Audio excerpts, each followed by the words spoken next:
with Bev Turner and Andrew Pearce. Well, new rights for renters. The government unveils plans to protect tenants, they say, from unscrupulous landlords and unfair evictions. But is it fair? And among the new rights, you can now apparently keep a pet in your rented property, whatever the landlord says. Is this really the government's business? And how does that help solve the housing crisis for the younger generation? What if they want to have a serpent snake as a pet? Not great. Truss to Taiwan. The former Prime Minister has been calling for democracy and for a tougher line on China. She says the government is being too softly. And an award for Meghan. She's now a woman of vision. And in her acceptance... I can't do this without giggling. In her acceptance speech, she hails daily acts of service. What do you think? Get in touch, GBViews at gbnews.uk. Apparently she's got it.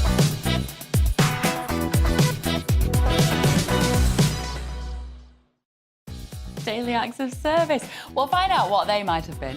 Let us know your thoughts this morning. gbviews at gbnews.uk is the email, as always. But first of all, here are your headlines with Rory.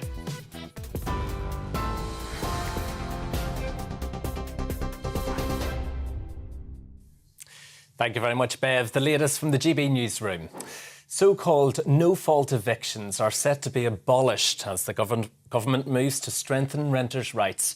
As it currently stands, landlords can retake possession of a property without giving tenants a reason. The new bill gives renters more power to challenge the move without losing their home. National Residential Landlords Association CEO Ben Beadle says evictions aren't as common as people think.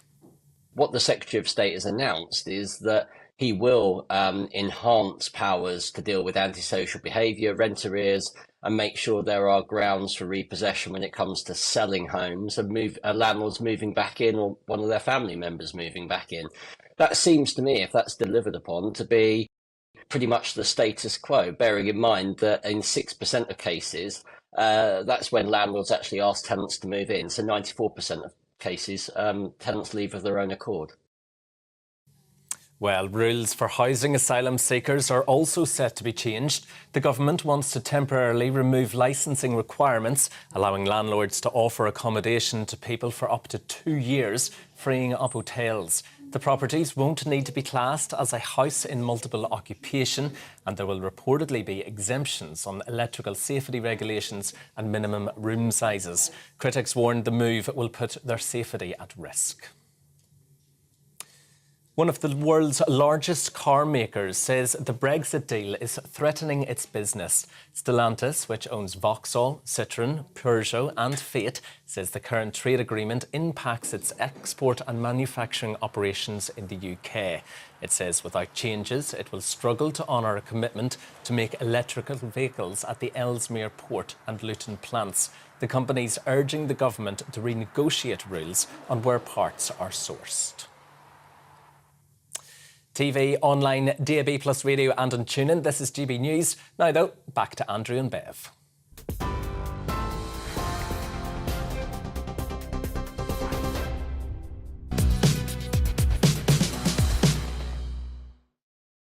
Good morning, it's 9:34. Thank you for joining us on GB News. Our top story this morning, the government will move to ban no-fault evictions as part of a set of new reforms to the rental sector.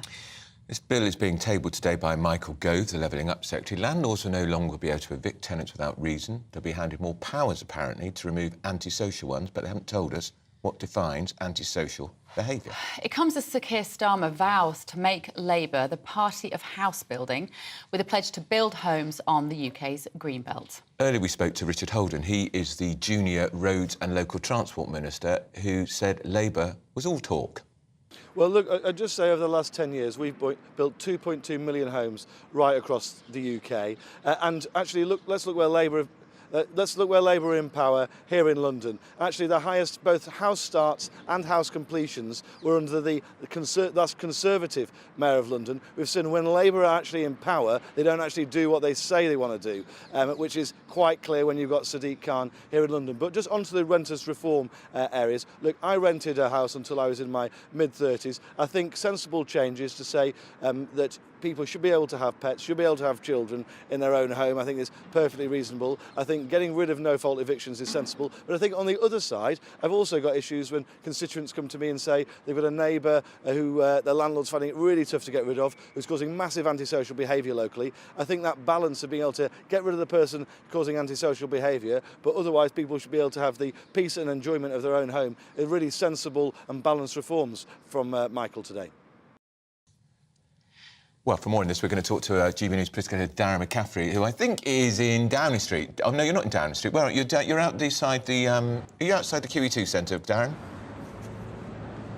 I am indeed, yes. Very good morning, Andrew. As you say, outside the Queen Elizabeth II Centre here in central London. Why am I here? Well, that is where we're going to hear from Keir Starmer a little later on today. In fact, we're also going to hear from Jeremy Hunt and the Governor of the Bank of England, all talking to the British Chamber of Commerce. But yeah, let's focus first of all on that decision, that announcement today by the government when it comes to renters. Some 11 million of them across England, and we should state this policy only applies to people in England. It's not applicable to those watching in Scotland, Wales or Northern Ireland. But yeah, the most notable eye-catching announcement is this idea of preventing non-fault evictions, if you like. Now, Michael Gove would say that the relationship between a tenant and its landlord is one of the most important that there is, and that the vast majority of landlords are good ones, but clearly there are always exceptions to that rule, and this announcement is an attempt to protect them. Interestingly, also, measures included in this announcement today, including that landlords will not be able to hike up rents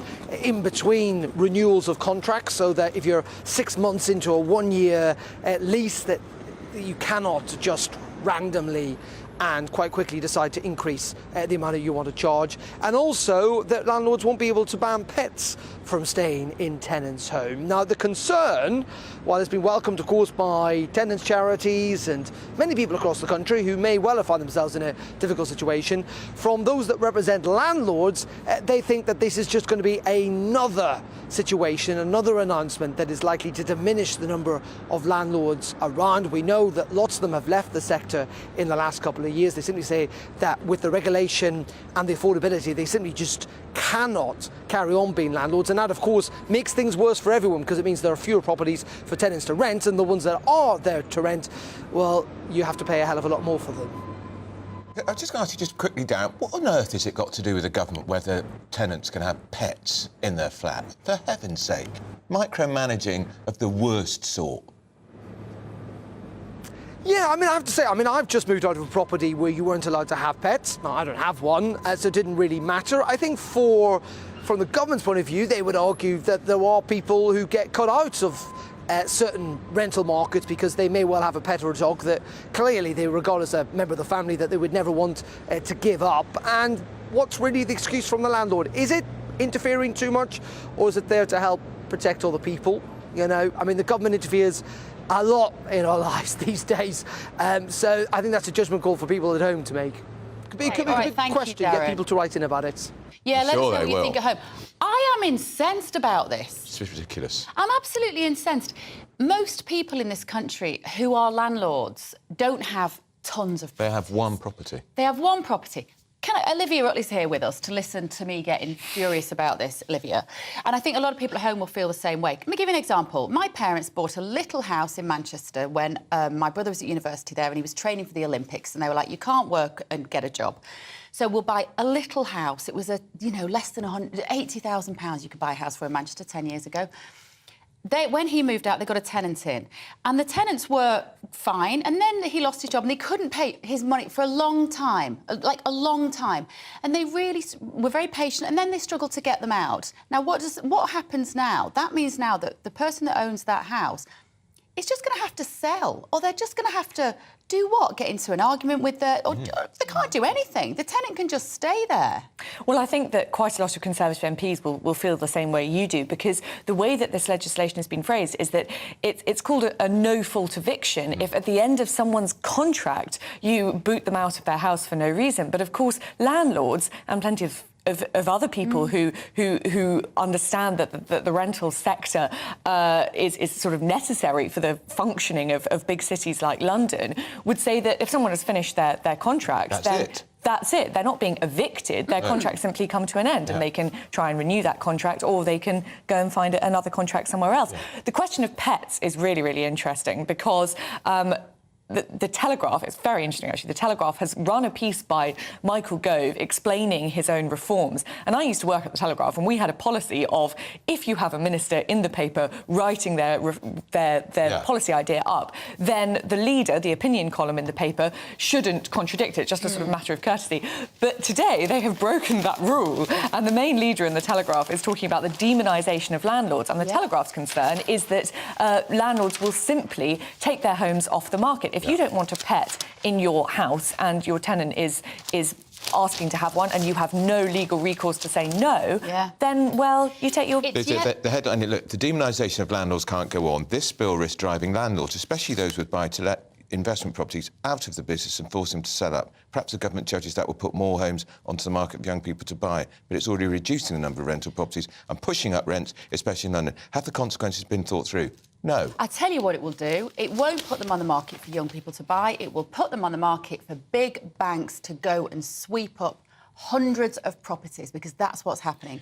You've got big hedge funds at the moment which are buying hundreds of houses, and then they are the landlords. And you know what? When you're a landlord like that, you don't care if they've got a dog. No. Whereas if you're a little old lady that owns a little house, you don't want the house trashed by a dog. You don't want it trashed by animals running around the house, because you don't want you just don't want it. It's your choice. You don't have to give a reason. And yet the banks won't care. That's my worry. That's what's happening. And this is so important, Olivia, because I think as well, the real crisis isn't in rental. It's the fact people are at 30 and 35 can't afford to buy a house. Yeah. This is going to do nothing to help that situation. They're fiddling while Rome's burning. The government has abandoned housing targets. They built 200,000 last year. They were meant to be building 300,000. And we're talking about heaping even more aggro on good landlords. I think that this is a bit of a sign of desperation from the government. You can sort of see where they're coming from. The private rental sector has doubled in the last 10 years. There are now 11 million people living in private rented houses. And in London particularly, the situation has got sort of out of control. Rents are extortionately high. Yeah. It's very, very difficult for renters to sort of live a happy life. So Michael Gove is trying to do something to sort of redress that balance. But the cure might be worse than the disease in this case, because, as Bev says, you know, in an ideal world, of course, these landlords think, well, it's too much of a faff renting out my house now. I'm just going to take it off the rental market. Or sell it. And sell it. And then the idea is, of course, that young people are buying up those homes. But with the mortgage market as it is at the moment, and the need for enormous deposits, especially in big cities, it seems very unlikely that that's how it's going to work. There's a letter in the Telegraph. There's a whole letters page is dominated by this, and there's people writing saying, I'm selling my little buy-to-let because I have to pay £1,000 a year licence to the local authority. There's all these green things they have to do now. It's not worth it. The government is making it so difficult. And they are demonising us because most landlords have one property. 65% just have one extra home. It's a little investment for a rainy day. I've also spoken to Conservative MPs who are worried that making the legislation around renting and letting more complicated is the absolute worst thing that can be done. It's already a highly, highly regulated market. And as you say, you've got these people who just say there's just too much admin involved apart from the money. And the worst thing to do is pile more laws on top of laws which already exist. Surely better to simplify. It's a gift for estate agents and managing agents who are going to get more power, more money. I just think it's bad. But we've got to also talk about Keir Starmer here, because he says he's going to nick the Tory mantle of powers. Building on Greenbelt, why does he need to do that? There's enough brownfield sites in England not built. I think the Council for Protection of Rural England estimated there's enough for 1.2 million homes. Shove them on there. Well, yeah, I mean, he's trying to show that he's the one who is serious about house building in this country. And, of course, there are plenty of brownfield sites where housing could be put up. There are also plenty of swathes of the Green Belt which aren't really used for the reasons that the Green Belt was invented for in the first place. It's become a little bit anachronistic. You know, golf courses count as the Green Belt, for example. So this is sort of Keir Starmer trying to show that he's serious about it. How voters will respond will be really interesting because, of course, the Tories always have this problem where, on the one hand, the free marketeers in the party want to be building more houses, want to be growing the economy. But not in my constituency. But not in my constituency. So if you're in a shire. Exactly. So it's quite likely, really, that Labour will have quite a lot of the same problems. There are plenty of NIMBYs in the Labour Party. Honestly, I had to read this housing plan this morning with the Conservatives to really get my head around, is this a Conservative policy?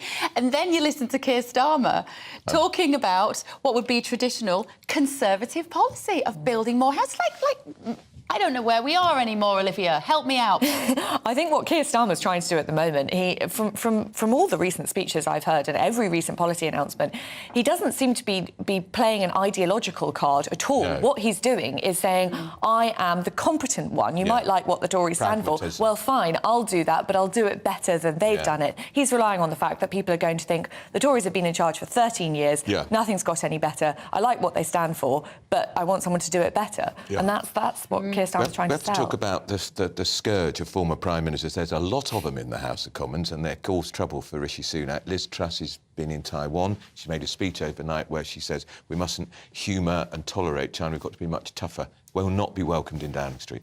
It won't be welcomed in Downing Street. Liz Truss has gone in all guns blazing in Taiwan, as she does. And, you know, most people in this country, I expect, would roughly support what she's saying.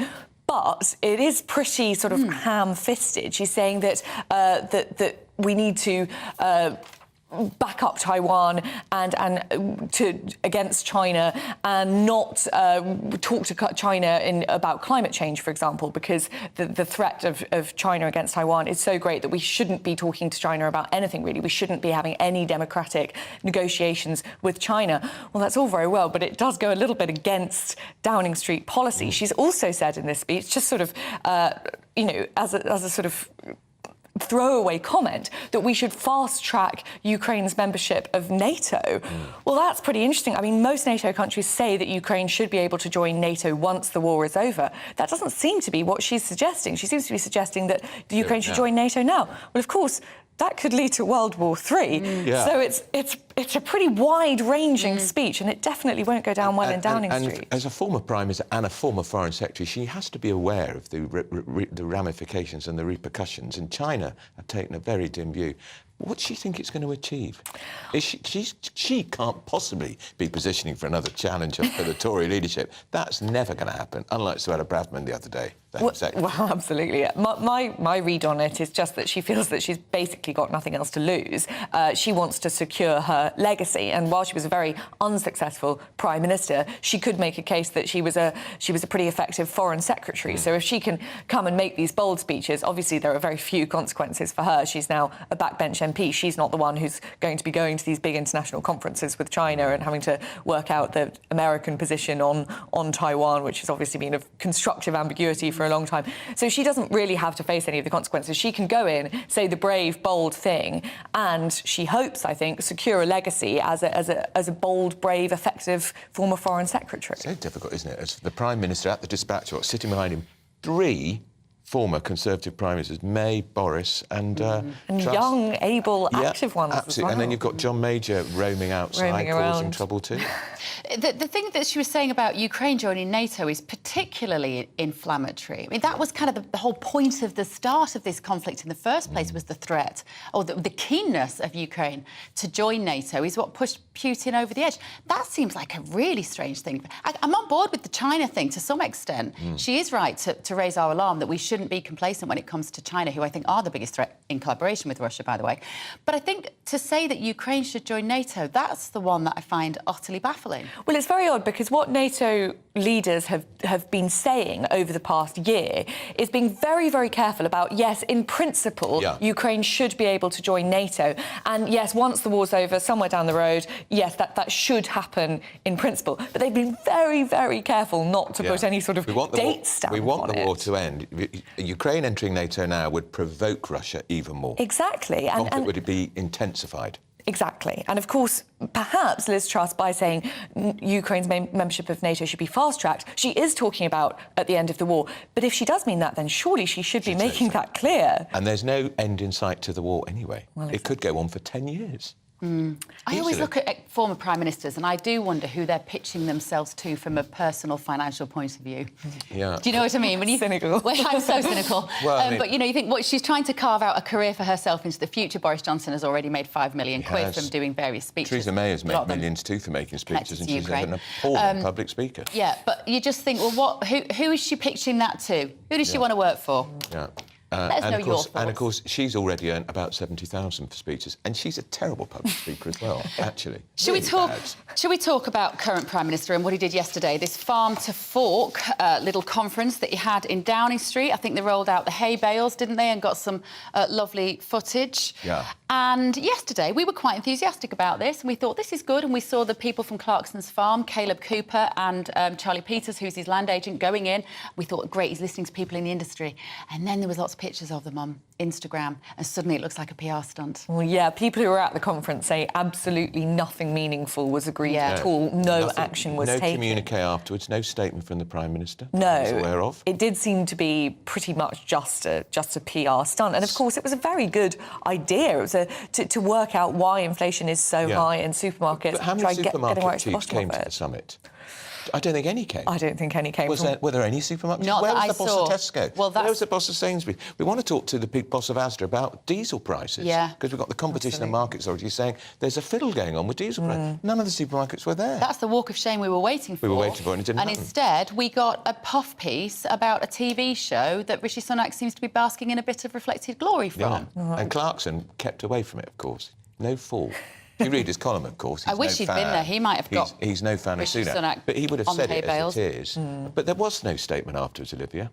No, I mean, a summit to get to the bottom of why inflation is so high in supermarkets would have been very useful. You have a supermarket boss there, you have the farmers there. Where is this inflation creeping in? Because it's higher than we were expecting. Last month it was up rather than down. And, of course, Rishi Sunak's promised to halve it. Well, but that is definitely not what we saw. I talked to someone at the Treasury yesterday who said it's not even the supermarkets, it's the wholesalers. Well, they should be in the walk of shame. Absolutely. Who are the wholesalers? Well, of course, what Rishi Sunak did put on his social media post afterwards, he said 3 points. He wants to make the supply chains more resilient, increase the productivity, and, of course, new innovations. This is the pictures we're looking at from yesterday. With that's Caleb Cooper on the left on the right of Sunak, and Charlie Peters on his left. It's hardly a summit of shame, is it? It's not. It's a nice chat in the garden. If you are a farmer that's been up since 4 o'clock this morning and you cannot, you do not know when you are going to sell your produce or at what price in the next 6 to 12 months, these smiley, happy pictures from Downing Street are going to be infuriating. Yeah, what is this doing for farmers? And it was spun quite heavily, wasn't it, in advance? It was, definitely. I mean, I was here yesterday and we were all expecting it to be we thought it was going to be really serious interesting, summit. very significant. And I remember when Cameron called in the companies like Google to try and sort out online porn. Big summit, walk of shame, nothing happened, of course. Yeah. Nothing happened. But they called in bankers before. Gordon Brown called them in to say what they were going to do in the banking crisis. And it was meaningful.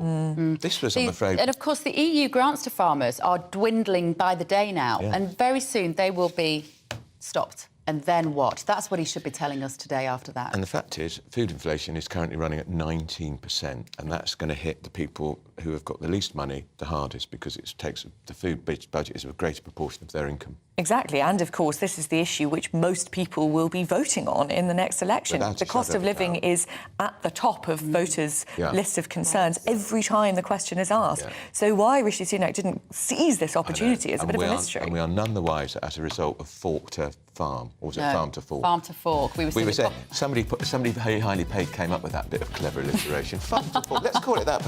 Ooh, I could have thought of something else idea. that was alliterative with farm. Yes. Anyway, thank you so much, Olivia. Now, still to come, the government has unveiled a once-in-a-generation rental shake-up. We've just been discussing it. What is it going to mean for you? Find out in just a moment. This is To The Point on GB News. Hello there, I'm Greg Dewhurst and welcome to your latest GB News weather forecast. The day ahead looking fine and dry for many of us. We will see a little bit of rain across northern Scotland. In the sunshine, not feeling too bad. And through the rest of the week, high pressure generally holds on, keeping it largely dry, particularly England and Wales. Weak weather fronts will sweep in at times, but only light and patchy rain, perhaps 1 or 2 heavier showers developing by Friday. So this morning, a bit of a chilly start, but the day ahead there'll be plenty of sunny spells. The thicker cloud coming and going at times, particularly in the east, and perhaps 1 or 2 showers as we move through into the afternoon. But most places staying dry and bright with some sunny spells, though thicker cloud will move in through the afternoon across northern parts of Scotland to give some patchy rain here. Just like the last few days, temperatures mid to high teens, 18, 19 Celsius, so in that sunshine and with light winds, it won't feel too bad at all. Through this evening, we'll see the cloud melt away. Any showers across England will disappear. Still some patchy rain across northern and eastern Scotland, some light rain and drizzle over the hills, some hill fog possible, but otherwise largely dry as we head into the end of Wednesday night and Thursday morning. But under any clear spells, temperatures just about dipping into single figures. So it means a fresh start to the day on Thursday, but a bright start, some sunny spells around. Just notice though, as we head through the morning and into the afternoon, thicker cloud starts to move into parts of Northern Ireland, northwest Scotland, some light rain and drizzle here. But for many, a fine day. Just again, the risk of a few showers developing over southern and eastern parts of England, perhaps the odd sharp one possible, but a beautiful feeling day for everyone. Temperatures mid to high teens, 18, 19, possibly locally 20 degrees, and the warm weather continues as we end the week into the weekend. Still the risk of a few showers, 1 or 2 heavy on Friday, but the weekend looking largely fine, just some rain in the far north and temperatures on the positive side.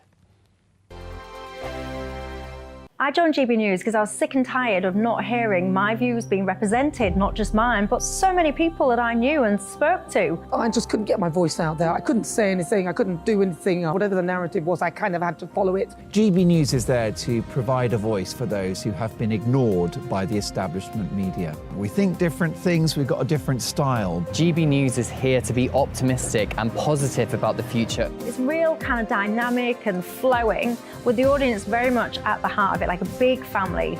Here at GB News, we talk about the things that matter to you. Hearing the voices from right across our towns and cities, especially our towns. All sides of the argument represented with a heavy dose of opinion. We're on a mission here to make a difference. And the GB News family really is here for you, and whatever time of day you can watch or listen. Britain's watching. Britain's watching.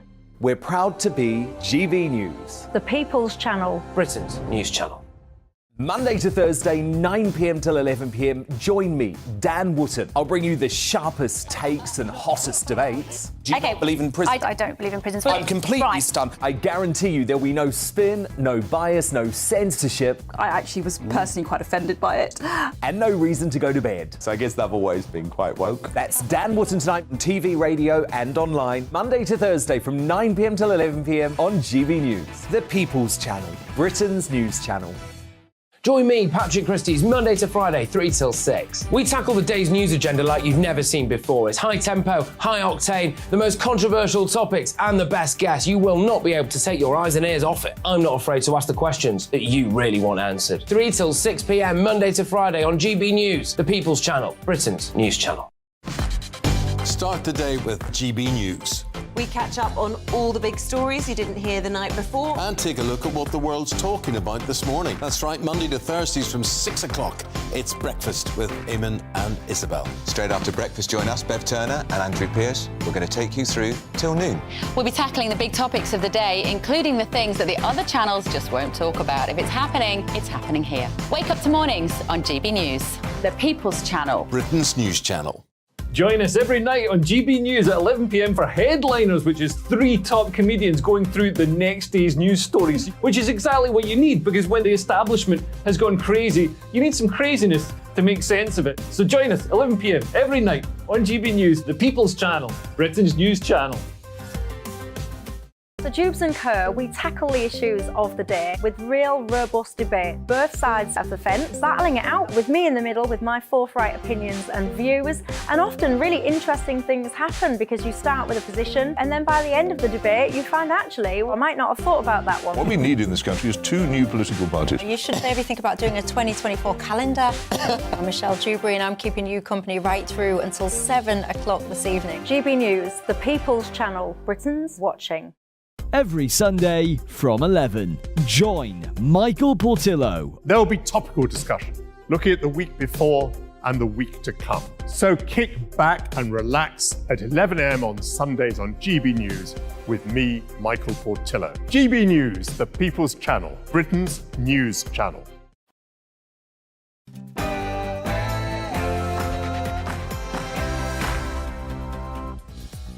It's 10 o'clock on Wednesday, the 17th of May. This is To The Point on GB News with me, Andrew Pearce, and Bev Turner.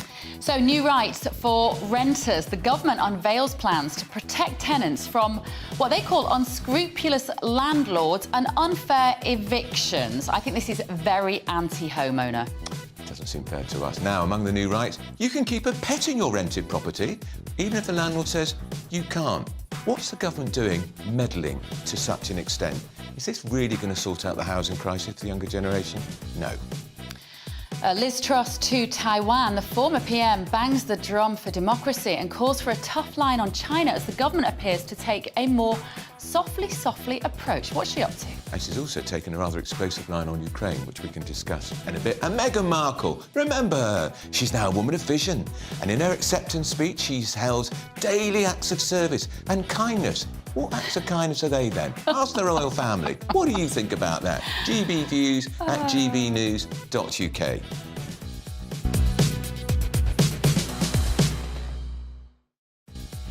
Get in touch and let us know your daily acts of kindness. gbviews at gbnews.uk is the email address. As always, I imagine you've got some rather strong opinions on the rental issue as well. But first of all, here is your news with Rory.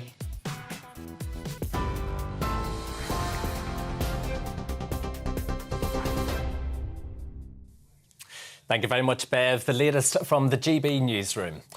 One of the world's largest car makers says the Brexit deal is threatening its business. Stellantis, which owns brands like Vauxhall and Citroën, says the current trade agreement impacts its export and manufacturing operations in the UK.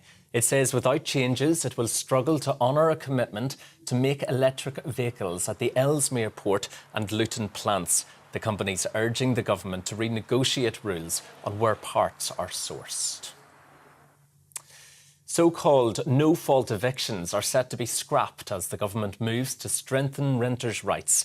As it currently stands, landlords can retake possession of a property without giving tenants a reason. The new bill gives renters more power to challenge the move without losing their home. Renters will also be given the legal right to ask to have a pet in their home, which landlords can't unreasonably refuse. National Residential Landlords Association CEO Ben Beadle says evictions aren't as common as people think. What the Secretary of State has announced is that he will enhance powers to deal with antisocial behaviour, rent arrears, and make sure there are grounds for repossession when it comes to selling homes and landlords moving back in or one of their family members moving back in. That seems to me, if that's delivered upon, to be pretty much the status quo, bearing in mind that in 6% of cases, that's when landlords actually ask tenants to move in. So 94% of cases, tenants leave of their own accord. Well, rules for housing asylum seekers are also set to be changed. The government wants to temporarily remove licensing requirements, allowing landlords to offer accommodation to people for up to 2 years, freeing up hotels. The properties won't need to be classed as a house in multiple occupation, and there will reportedly be exemptions on electrical safety regulations and minimum room sizes. Critics are warning the move will put their safety at risk. Meanwhile, the UK and the EU have agreed to build a new working agreement to strengthen cooperation on migration. The Prime Minister and the President of the European Commission, Ursula von der Leyen, met to discuss a shared interest in tackling cross-border crime and people trafficking. The arrangement would see British agencies working with the EU border force to tackle the situation in the Channel. Former Prime Minister Liz Truss is urging Rishi Sunak to brand China a threat to UK security. In a speech in Taiwan, Ms Truss called on the PM to not back down after he described Beijing as a long-term threat to Britain last summer. She also warned the West not to work with China. Her visit is thought to be the first of a former British Prime Minister to the country since Margaret Thatcher made the journey in the 1990s. We can work with allies across the free world to challenge China's intimidating behaviour and also the economic coercion they're engaged with. And if there's one thing that I want to leave you with today, it is the fact that we need to step up that economic engagement with our key allies to be able to make sure that China isn't able to bully and coerce countries, and instead freedom and democracy will prevail. Labour is announcing plans to build more homes across the UK. Sir Keir Starmer will tell the British Chambers of Commerce more homes, energy infrastructure and business outlets would be built if his party wins the next election. He will reiterate a commitment to bring back local housing targets. Well, it comes as the Prime Minister Rishi Sunak was forced to drop plans for compulsory building targets after backlash from rebel backbench MPs. The government has extended the £2 bus fare cap for a second time. It said it's to ensure bus travel remains accessible and affordable for everyone. The cap will remain for bus services outside London until October the 31st and will then increase to £2.50 until November the 30th next year before fares are reviewed. Minister of State at the Department for Transport, Hugh Merriman, says the government's focus is on tackling inflation. This is money that we've found from inside the department. Me and the Transport Secretary have been shaking all of the cash we can out of projects which we don't think are necessary and targeting it on cost of living support through this measure and also on ensuring that bus routes are still there as well. So around £200 million for the bus fare cap and £300 million over the next 2 years for support for bus routes right across the country.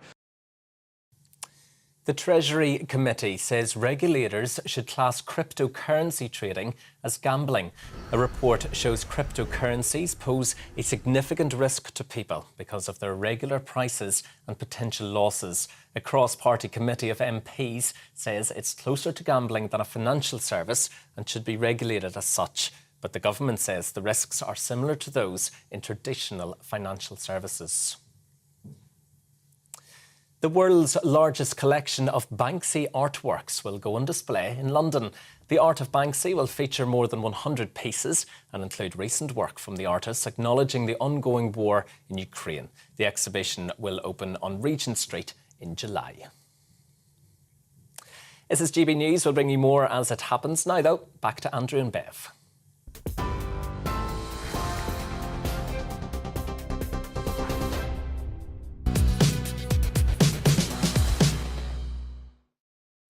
Thank you for joining us. So we're talking about this rental revolution. The government are moving to ban no-fault evictions as part of a set of major new reforms to the rental sector.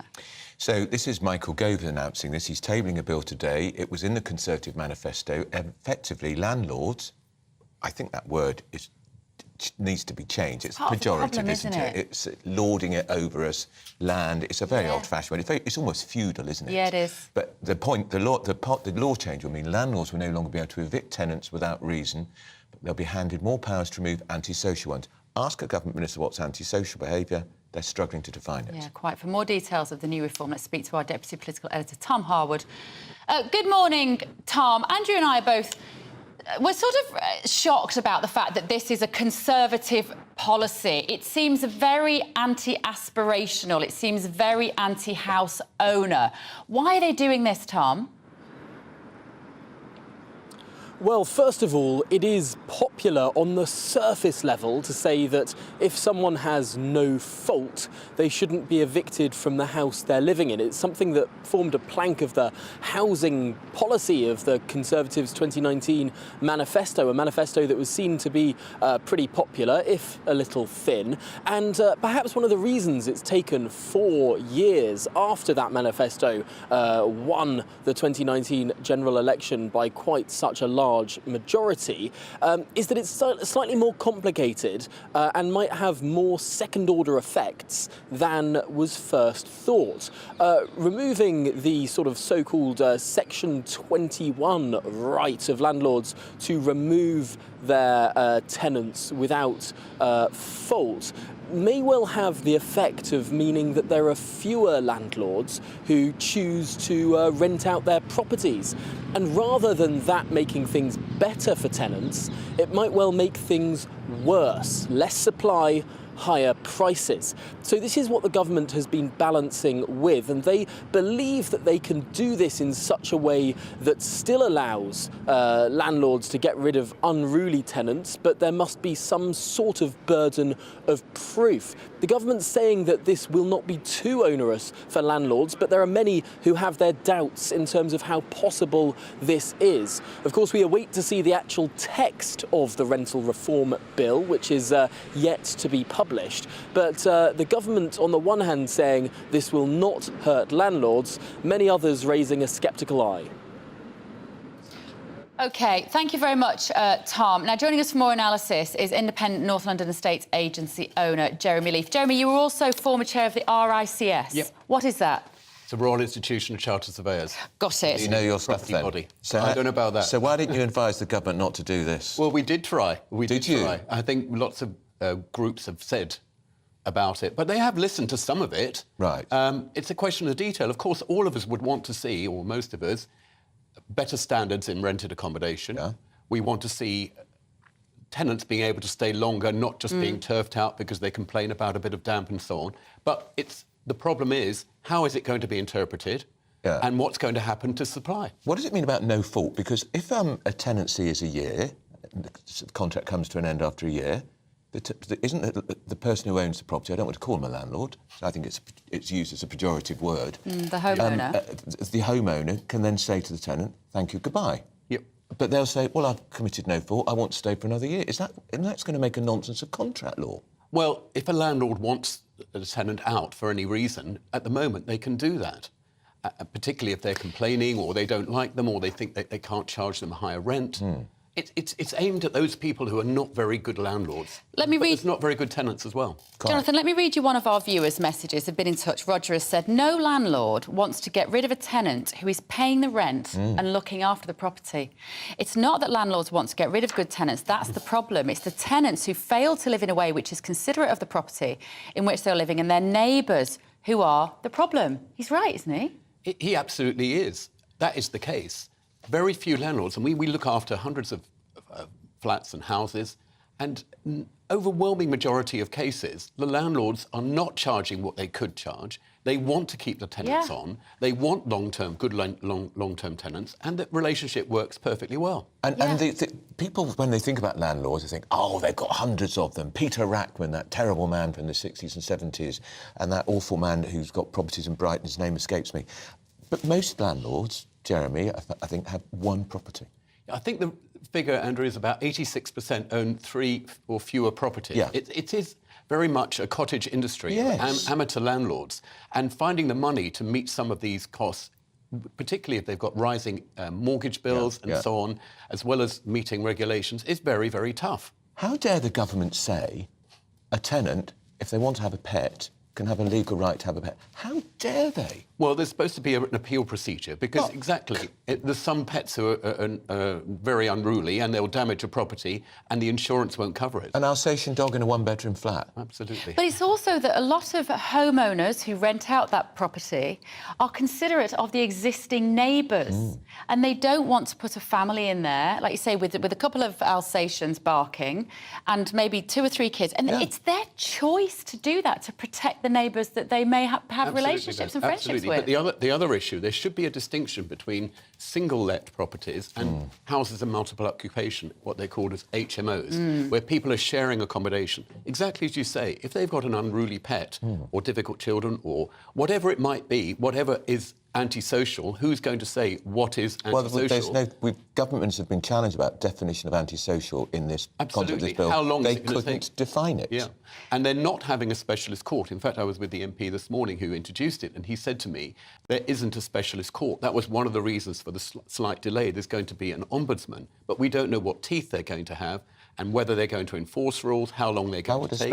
How would a specialist court have worked? Well, it would have just dealt with it, but they didn't want to give priority to housing cases over other cases. They felt that was unreasonable. So it doesn't really matter what it's called. It's whether or not landlords who've got difficult tenants can get them out. Is this bill going to make it... is it going to bring more rental properties on the market? Or is it going to lead possibly to more... to hell with this? I think a lot... unless we in the business see how it's going to work for landlords. At the moment, landlords have choices.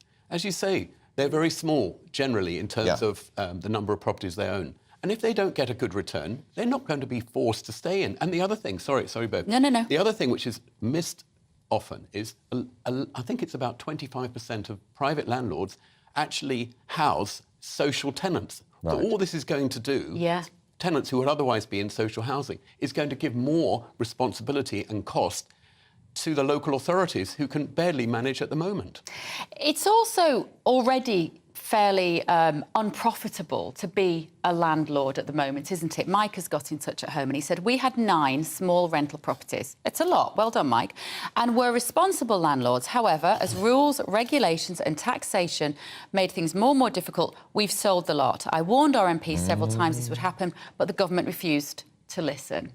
Now, you might say, well, that's fine. That means there are 9 properties on the market to be bought by other people. But we're not seeing house prices become more affordable. We're not seeing interest rates help people to get on the market. All it's going to do means that Mike has not got anything to hand down to his kids. Absolutely. He has a choice, and he's made that choice. He hasn't been hanging around. He hasn't waited for this bill. To be fair, we've been waiting for this bill for about two years or more. If he'd seen this bill coming, he'd have sold even sooner. Yeah. What does this do? The real problem for me, Jeremy, look, the Tory party used to be had a proud slogan, we are the party of the property-owning democracy, Mrs Thatcher's great pledge. Rishi Sunak dropped the target of building 300,000 houses every year. Last year they managed 200,000. This is going to do nothing to get people who are age 30, still living at home with mum and dad, back on the housing ladder, is it? Exactly. Nothing at all. We get away from the biggest problem, and that is not enough supply. Yeah. We talked earlier about what Keir Starmer said about the Green Belt and the brownfield. Olivia was talking about it, about brownfield, the making the most of, or better of what we have, the amount of accommodation that we have. Absolutely. So all these things have got to be hand in hand. You can't just have one for a big headline. We want to see an overall comprehensive way of addressing this crisis. And are you seeing many first-time buyers coming into the market? Well, they're starting to, because the rents are so high. And they're trapped in... They'd rather pay their own mortgage than someone else's. So if they can, and they can... That's what we heard last week about these very high loan-to-value mortgages, 95% and even 100% in some cases, although the rules are very strict for them. But certainly, some of those who feel trapped in rental are trying to buy, but there's not enough supply. So it's part of an overall comprehensive policy. It's not just about rental, it's not just about landlords, not just about builders, it's the whole lot. You see, I also think that we've got Rishi Sunak and Jeremy Hunt at the moment, who are globalists through and through. They will probably never live out their years in this country, either of them. They will go and live in some wonderful California. Well, he had his green card until a few years ago. Exactly, and as we know, Jeremy Hunt is a big fan of China and how they operate. What this looks like to me a little bit is enabling banks, funds who have the resources to buy up swathes of properties and become mass landlords. You may not be seeing that in Hampstead. We're seeing it happen in America as well, in the same way. Do we think that's happening here? It's starting. It's called build to rent, and there's a lot of the larger landlords are taking up the opportunities of building large developments, and in some ways there are advantages. But they have got the resources to apply, but we're a long way behind that, and they need more incentives to carry on doing that. I think one of the attractions of our letting industry is that we do have a balance between those things, different types of landlords. And I think there's some positive sides for those sort of landlords. But as Andrew just said before, there's so many smaller landlords, we have to look after them first. Tell me, as selling properties, you're presumably delighted that Keir Starmer is going to shove a lot more properties on Greenbelt, which was presumably more attractive and easier for you to sell properties. Do you know something? It's more important to have transactions, not prices going booming and busting, which is what we've seen in the past. We'd rather see supply, activity. That's really what we want to see. That's probably not going to happen because there'll be a lot more social housing as well, which is absolutely right. We'd rather see transactions happening than prices going up. Do you think he needs to bring back the target, which was 300,000 houses a year? I'd like to see definitely more housing. That will give more balance to the market, because at the moment prices are too high. We want people to come in and out, and it has in and out of the market, and it has such an impact on job and social mobility as well. A good housing, healthy housing market is good for the economy and good for all of us, quite frankly. It often doesn't feel joined up. It doesn't feel like departments at government really talk to each other, does it? We've got this fantastic new Elizabeth line. Let's say something good. I've just been on it for the first time. It's wonderful. It's terrific. It's wonderful. And where we work here in Paddington, you can get now out to Reading, Twyford, Oxfordshire, Berkshire area, quick like that. Brilliant. Now, why you want to hope the government are going right? Then let's let the house builders of Oxfordshire, Berkshire, Buckinghamshire build beautiful, ecologically sound, so that people have lower bills. Get the house building, tie it all together, and yet they've dropped the targets for house building. Do you know something? There's very little between the two parties in lots of ways, in terms of they all recognise housing is not affordable enough for first-time buyers. They recognise we need more supply. It's just how we're doing it. And a lot of the present government's policies are based on what Labour was saying a few years ago. So they are moving closer together on housing. I don't think that... I'm not sure that's a good thing. I'm not sure it is, but that's what's happening. Clarity and choice. You do, really do. We'd like to see an apolitical system where they get together and actually agree. I think we all agree we've got a housing crisis. It's just finding a common ground of how to deal with it. Who are you talking to in government about all this, Bill? Are you going to tell us? Different people. Very discreet. So discreet. Jeremy, good to see you again. Thank you so much. Let us know your thoughts at home. gbviews@gbnews.uk. The housing market affects everybody. Now, still to come, police forces across the country could soon be rolling out facial recognition cameras. Do you agree with this? I don't. This is To The Point on GB News. I joined GB News because I was sick and tired of not hearing my views being represented, not just mine, but so many people that I knew and spoke to. I just couldn't get my voice out there. I couldn't say anything, I couldn't do anything. Whatever the narrative was, I kind of had to follow it. GB News is there to provide a voice for those who have been ignored by the establishment media. We think different things, we've got a different style. GB News is here to be optimistic and positive about the future. It's real kind of dynamic and flowing, with the audience very much at the heart of it, like a big family. Here at GB News, we talk about the things that matter to you. Hearing the voices from right across our towns and cities, especially our towns. All sides of the argument represented with a heavy dose of opinion. We're on a mission here to make a difference. And the GB News family really is here for you, and whatever time of day you can watch or listen. Britain's watching. Britain's watching. We're proud to be GB News. The People's Channel. Britain's news channel. Westminster is going around in ever-decreasing circles, followed by the media. Britain is broken. How on earth did we get into this mess? But more importantly, how do we get out of it? Join me at 7 p.m, Mondays to Thursdays on Farage, here on GB News. We will have open, rational debate. We've got to work out how Britain moves forward from this. Join us here on GB News, the People's Channel. Britain is watching. You've probably seen politicians interviewed 1,000 times, but we do it differently. We find out who they really are, we don't shout, we chat, and hopefully we bring a bit of light, not just heat. Did you know Kate Moss? Apparently. Do you have a pair of jeans or a pair of jeans? No, of course I don't. What would I do with them? My friends are like, oh my God, what's she doing now? Join me every Sunday at 6 for Gloria Meets, only on GB News, the People's Channel, Britain's news channel. I'm Simon Evans. Join me on GB News for Headliners at 11 p.m. What's the scoop? I'll be joined by two of the country's top comedians. That's right. As we take a look at tomorrow's newspapers tonight. We're going to get into trouble. If it's a big story, we'll be covering it. Spill some tea on him. There we go. But we'll also have some fun. I wouldn't stick up a bank.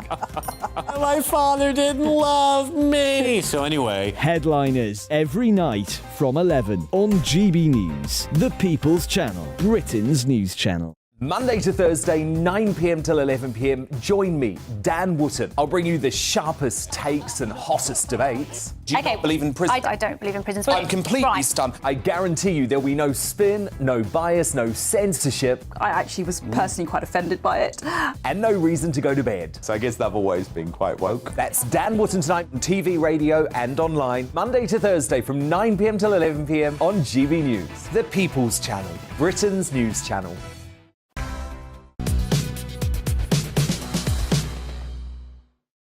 It's 10:24, you're with To The Point on GB News with Andrew Pearce and Bev Turner. So, police forces across the country are very likely to be soon rolling out facial recognition cameras after their largest ever deployment at the King's coronation. So they were mounted atop police vans or on officers' body armour. The cameras work by scanning every face in a crowd to look for known troublemakers. But this has sparked anger amongst privacy campaigners who feel sort of, well, how do I feel? Affronted? Worried. Affronted. I feel concerned about the permanent intrusion into the privacy of my life. So we're going to speak to the Legal and Policy Officer for Big Brother Watch, Madeleine Stone. Madeleine, is this the official arrival now of Big Brother? Well, it's certainly taking us one step closer to a Big Brother society. Live facial recognition is really intrusive, really dystopian mass surveillance technology that is not based on suspicion. It means everyone who passes by that camera is scanned and effectively has a police ID check. It really turns us into walking barcodes that the police can scan our faces at will and check us against watch lists. So this is a super Orwellian, really dystopian technology that absolutely has no place on the streets of Britain. In your view, Madeleine, should there have been some political discussion about this before this happened? I mean, it's obviously happening on an operational level, but should there have been some political input into this? It is an absolute scandal that there hasn't been that political input. I mean, there's no law that has the words facial recognition in. MPs haven't even debated this in Parliament, let alone pass any legislation allowing this technology to be used. So police have been totally let off the leash with this technology. The Home Office has sort of bunged them a couple of million and said, get on with it and let them write their own rules about how it's used. And without any kind of democratic or parliamentary involvement. So it's an absolute scandal that something as controversial and dangerous as this technology is just been, being rolled out without any proper oversight. I mean, it shouldn't be rolled out at all, frankly, but the way it's been done is really appalling and really bad for our rights. Madeleine, there's not even any sort of framework, is there, around this technology as to whether it would allow the police to start an investigative lead into seeing someone's face, or whether it's even taken as a burden of proof. We've had cases in America. There was one in California recently of a gentleman who was arrested for theft, and he wasn't even in the area. I mean, it was a false arrest because, as anybody knows who's ever tried to reset their broadband, technology is not foolproof. It does go wrong. Absolutely. This technology is really inaccurate as well. And I think it's really important you raise that case because there have been a lot of cases in the States where this is used more widely, where people have been held in prison cells for weeks. People have lost their jobs, they've lost their houses over false matches with facial recognition. And that is a problem here in the UK too. The Met's own statistics, the Met and South Wales Police are the two forces using it right now. Their statistics combined show that 90% of matches are wrongful matches. So people who are totally innocent, who've done nothing wrong, are being flagged by this technology, pulled aside by police officers, pulled out of the crowd, usually in front of their friends or family, having their fingerprints taken, ID checks, held, forced to prove that they're not a criminal, completely reverses the principle of innocent until proven guilty. With facial recognition, you're guilty until you can prove your innocence. Yeah. Well, isn't this something the Police and Crime Commissioner, for instance, in that area should be looking into, saying, oi, 90% failure, the technology's not good enough, stop it. Stop it until it's improved and until there has been a proper, reasonable debate in Parliament. I mean, this is something that the government should be getting a grip of. And of course, police and crime commissioners should also be looking into this. And in fact, in North Wales, the police and crime commissioner has been very opposed to it and it hasn't been used there. But this is really something for MPs and for the government to deal with, because they are really allowing the police just off the leash with this technology. It's so dangerous. It's so intrusive. The risk of misidentifications and life-changing consequences for people are enormous.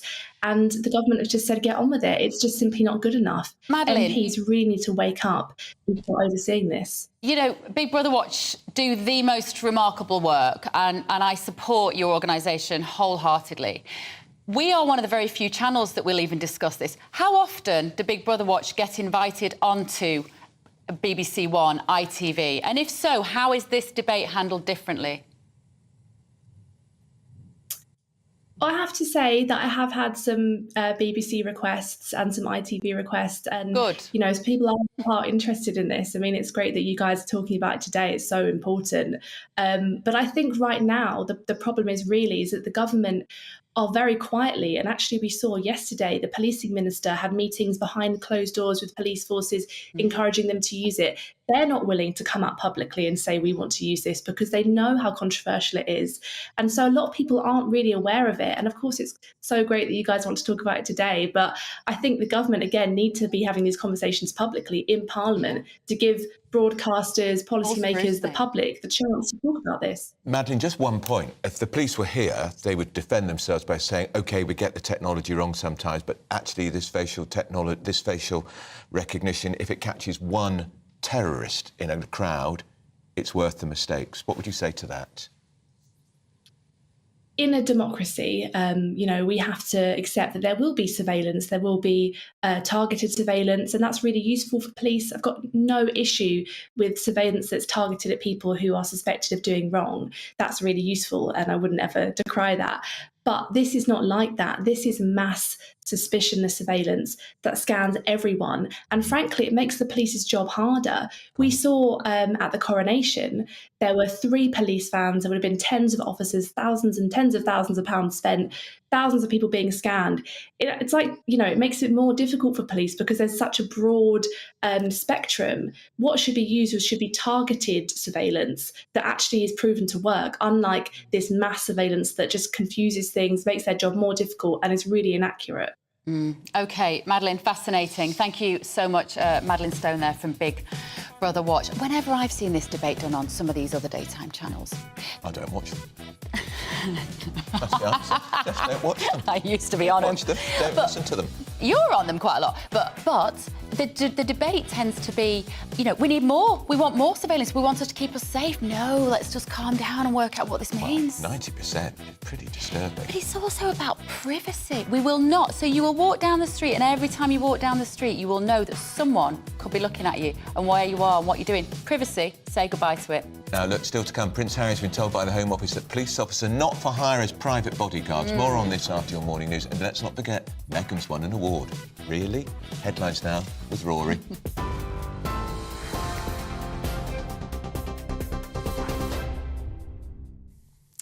Thank you very much, Andrew. The latest from the GB newsroom. Stellantis, which owns brands like Vauxhall and Citroën, says the current Brexit deal is threatening its export and manufacturing operations in the UK. It says without changes, it will struggle to honour a commitment to make electric vehicles at the Ellesmere Port and Luton plants. The company's urging the government to renegotiate rules on where parts are sourced. So-called no-fault evictions are set to be scrapped as the government moves to strengthen renters' rights. Well, as it currently stands, landlords can retake possession of a property without giving tenants a reason. But the new bill gives renters more power to challenge the move without losing their home. Renters will also be given the legal right to request a pet in their home, which landlords can't unreasonably refuse. Rules for housing asylum seekers are set to be changed. The government wants to temporarily remove licensing requirements, allowing landlords to offer accommodation to people for up to 2 years, freeing up hotels. The properties won't need to be classed as a house in multiple occupation, and there will reportedly be exemptions on electrical safety and regulations and minimum room sizes. Critics warn the move will put their safety at risk. The government has extended the £2 bus fare cap for a second time. It said it's to ensure travel remains accessible and affordable for everyone. The cap will remain for services outside London until October the 31st and will then increase to £2.50 until November the 30th next year before fares are reviewed. TV, online, DAB+, radio and on TuneIn. This is GB News.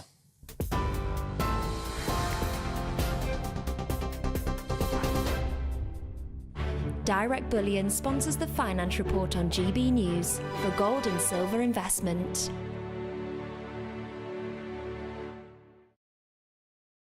Let's take a quick look at today's markets. The pound, that'll buy you $1.2426 and €1.1482. The price of gold, that's sitting at £1,596 and 93 pence per ounce. And the FTSE 100, that is at 7,757 points. Direct Bullion sponsors the finance report on GB News, Investments That Matter. Monday to Thursday nights on GB News. At 6, it's Deebs & Co. 7 o'clock, Farage. At 8, join Jacob Rees-Mogg. And at 9, Dan Wootton Tonight, followed by Headliners. On TV, radio and online. This is GB News.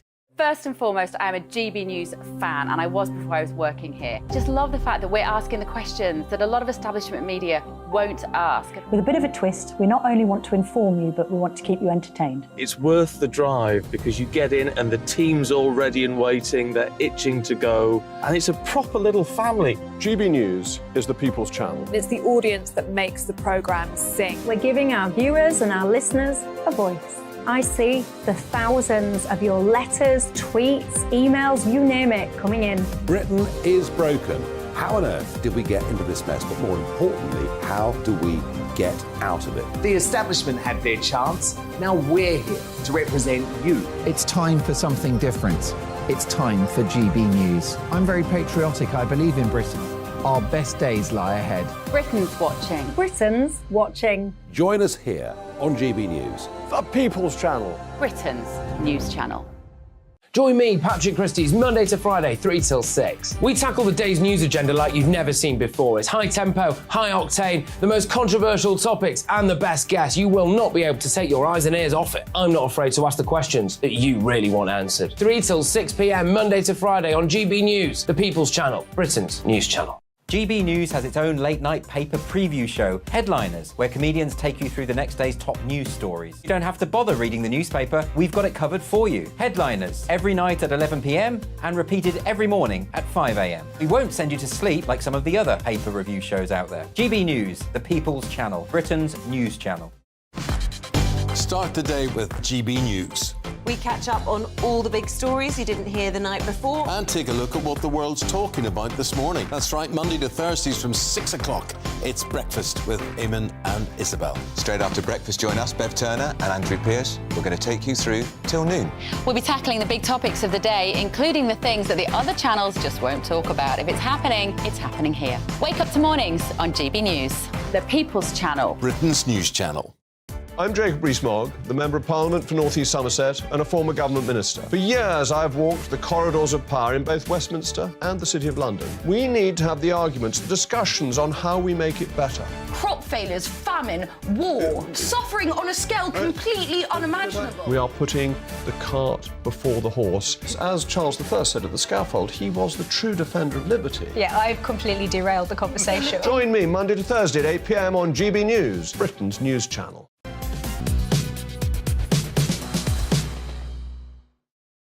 Good morning, it's 10:38. This is To The Point on GB News with Andrew Pearce and Bev Turner. Prince Harry has been told by the Home Office police officer not for hire as private bodyguards. This is his ongoing court case. He's involved in 5 currently at the moment, Bev. 5. He's obviously got deep pockets. And a need to just keep himself in the headlines. The Duke offered to pay for protection from the armed squad when he's in the UK. Took the Home Office to court, of course. We talked about this earlier in the week after the proposal was declined. But what we really want to talk about is the award for Meghan Markle. So joining us now is the showbiz journalist Rebecca Toomey. Rebecca, morning. So Meghan Markle is a woman of vision, a woman of great kindness, and she got this award from that boring old feminist, Gloria Steinem, in the United States. Tell us more. Well, this is fantastic news for Meghan Markle, because who better to be a voice for women than a woman who has been repeatedly bullied and people have tried to shoot her down. It's been dubbed Meghan 2.0 because this is a bit of a rebranding. But what's interesting, I think, is that she's listened to the outcry and the criticism of her, and she's responding accordingly. She stepped back from the coronation. She was very, very quiet. She let King Charles have his moment. She also let Prince Harry have his moment when he was promoting his autobiography, Spare. Quite a colourful autobiography, that one. But she did step back. And now it's kind of Meghan's moment. And what I think is very clever about this is she hasn't made it so much about herself, which is what she is criticised for a lot, in that she's actually doing it to stand up for young women, young girls. and put them at the forefront of things. And she's won this award because she has actually done an awful lot for feminism. People might like to very much focus on the rest of her behaviour, but really since she was 11 years old, she's been campaigning for women. At 11, she changed an advert that was sexist, talking about women doing domestic chores. And at 11 years old, this confident Meghan wrote to him and had the advert changed. And ever since then, she has been. Go on, hold me to account for that one. Do you know what, Rebecca? Do you know what I'm just going to say? If I was literally winning awards now for a letter that I'd written at 11, I'd be a little bit embarrassed about myself and my achievements. The woman had a fantastically successful career as an actress. I've been watching Suits recently, actually, just to remind myself who she used to be. She gave it all up to marry well. She gave it all up to get married and live in a life supported by a husband. For me, that is not really the definition of 21st century feminism. And she takes her title from her husband. She's the Duchess of Sussex, and she's taken a title for her daughter, who's a princess. That doesn't strike me as an act of great feminism. I do take your point on that. And obviously, I was saying really her feminism sort of started as a young girl, but she's been very consistent. Her podcast, Archetypes, is about really giving a voice and talking about the issues that women face and the barriers that they face and the treatment of women. She does do a lot of charity work. She set up a charity to help women get back into work after having periods outside of work. She also, in 2019, when she was still very active in the UK, she did go to Bristol and support sex workers as well. She has done an awful lot for women over the years. I think it's just people like to kind of enjoy to criticise Meghan, but really we didn't criticise Oprah Winfrey when she gave that incredible speech at the Golden Globes about being a strong woman. But it's just because it's Meghan, people like to point the aim, I think. I don't think it is, Rebecca. When she first came along with Prince Harry, I was like, this is awesome. She's going to drag the royal family into the 21st century. We had that amazing wedding. The country were completely on side with her. But she never put the royal family before her own needs. She was front and centre all the time, competing with Kate for who would get the headlines. And then when she did get a front page, we saw it in her documentary.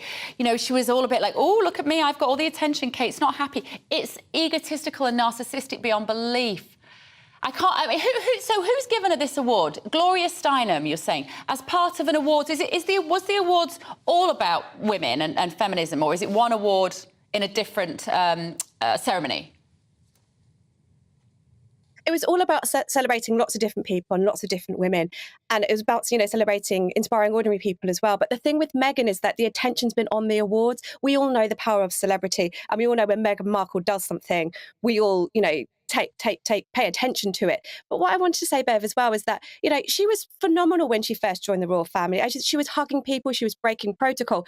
But it's almost like you can't win. Do you remember how we treated the Middletons when they were first on the scene? How Pippa Middleton was mocked, she wasn't treated very kindly, her fashion choices, all these ridiculous things. When she did a really beautiful book, actually, Pippa Middleton, called Celebrate, that was just torn apart by critics. And it's almost like there's certain women that are connected to the royal family that really can't do right. Now, I'm not saying Meghan's been perfect. She has done things that are wrong, but she is trying to make right now. She is trying to step back and let the royals have their moment and step away from royal things and celebrate women. And I think we should just really try and, if we can, just try and accept that Meghan is doing the best she can. And I think she is listening and she is learning. Rebecca, I remind you of that when the next broadside comes from Netflix, who are paying them, 170 million? And she's, of course, writing a book which I suspect will not be filled with too many acts of kindness, which she talked about the royal family.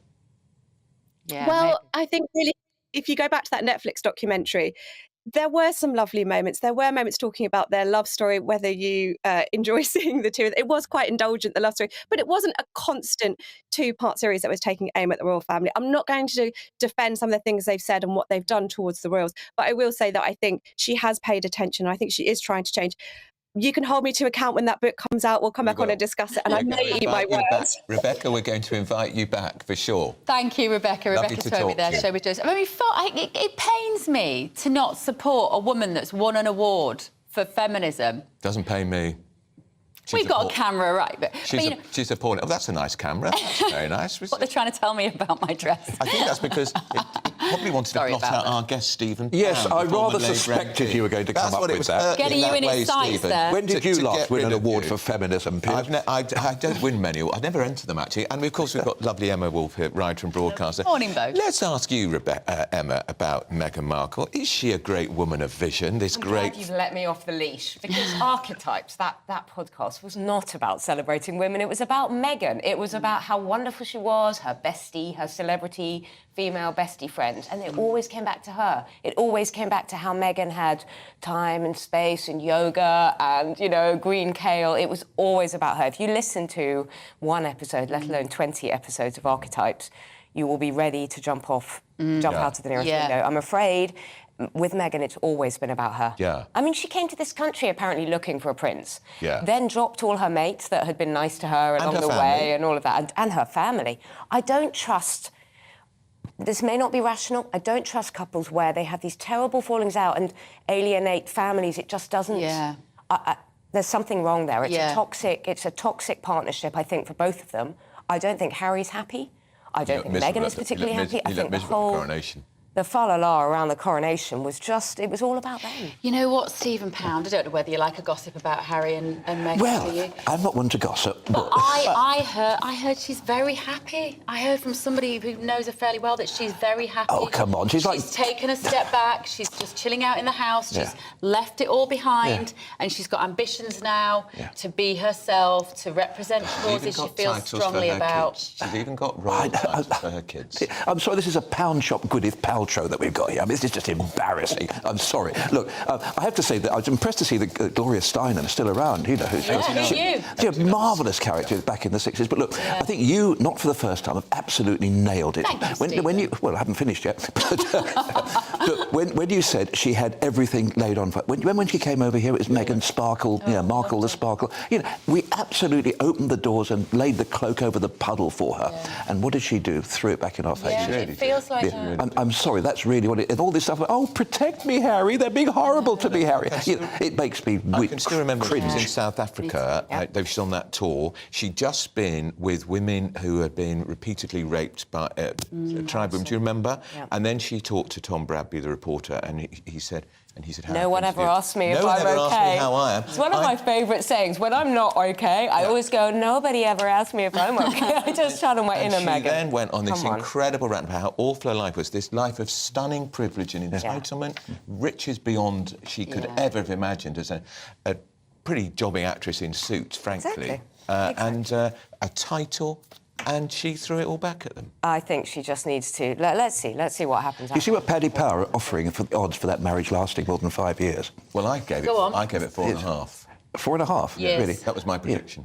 25 to 1 again. That's probably worth a little flutter, then. Actually, that's worth a little flutter. One has had a little flutter. How long does it last thus far? Is it 4? Oh, I don't know. I can't remember. Must be... Time's gone elastic. I was there, not as a guest. I was reporting it, covering it, and I can tell the royal wedding? There was great happiness in winter. I was in the Royal Mile, and the atmosphere was fantastic. People were thrilled to see this woman of colour. And I got into terrible trouble for saying, well, I think most... because people have accused me of saying people don't like her because they're racist. Saying, when people look at Meghan Markle, they don't see a woman of colour. They don't.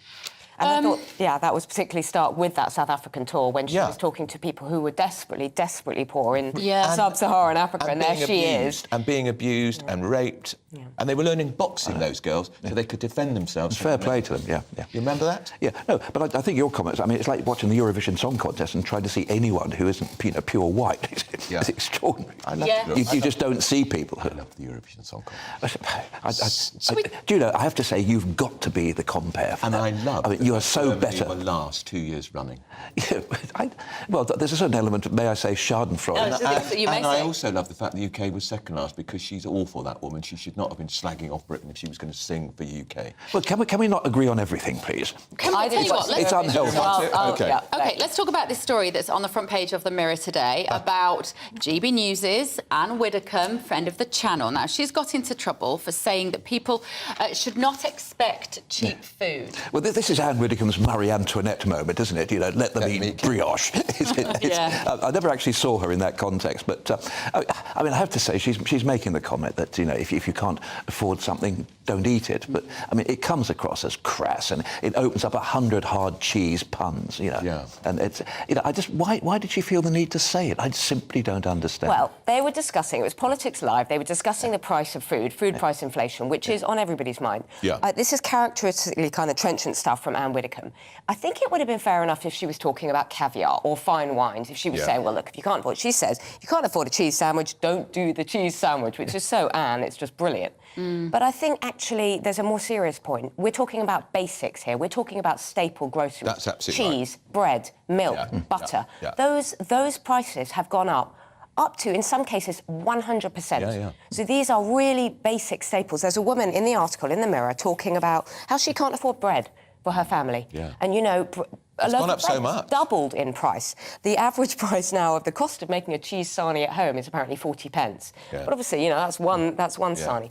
I wonder, you know, was she getting also? I wonder whether she was getting at the idea that you shouldn't be buying your sandwiches. Was she talking about don't go out and buy a £3.54 cheese sandwich anymore? Make your sandwiches at home. No, there's probably. I'm trying to defend Anne. I agree with a lot you're doing of what she great, says but these days. no, I mean, you can say, you know, why spend £4 on a pret-a-manger? I mean, just but I think interestingly, a cheese sandwich was the ploughman's lunch in the days when you know all ploughmen were men. You know, and you know you can have an onion off my allotment and go with it. A nice little meal. It's pretty basic stuff. We're talking about cheddar and brown bread. We're not talking about brie and baguettes. But and a bit of, you know, I don't know about round your, but round my way, we've actually got competition on these basic prices. We've now got sort of Lidl's and Netto's and Sainsbury's, and you actually see them pop into each other's shops in the morning, and there are day-by-day price reductions. So, I mean, there's some things going on, but overall, we were talking yesterday about that utter PR stunt that was carried out in Downing Street yesterday, Farm to Fork. We were told it was going to be about a summit with supermarkets. Farm to Fork.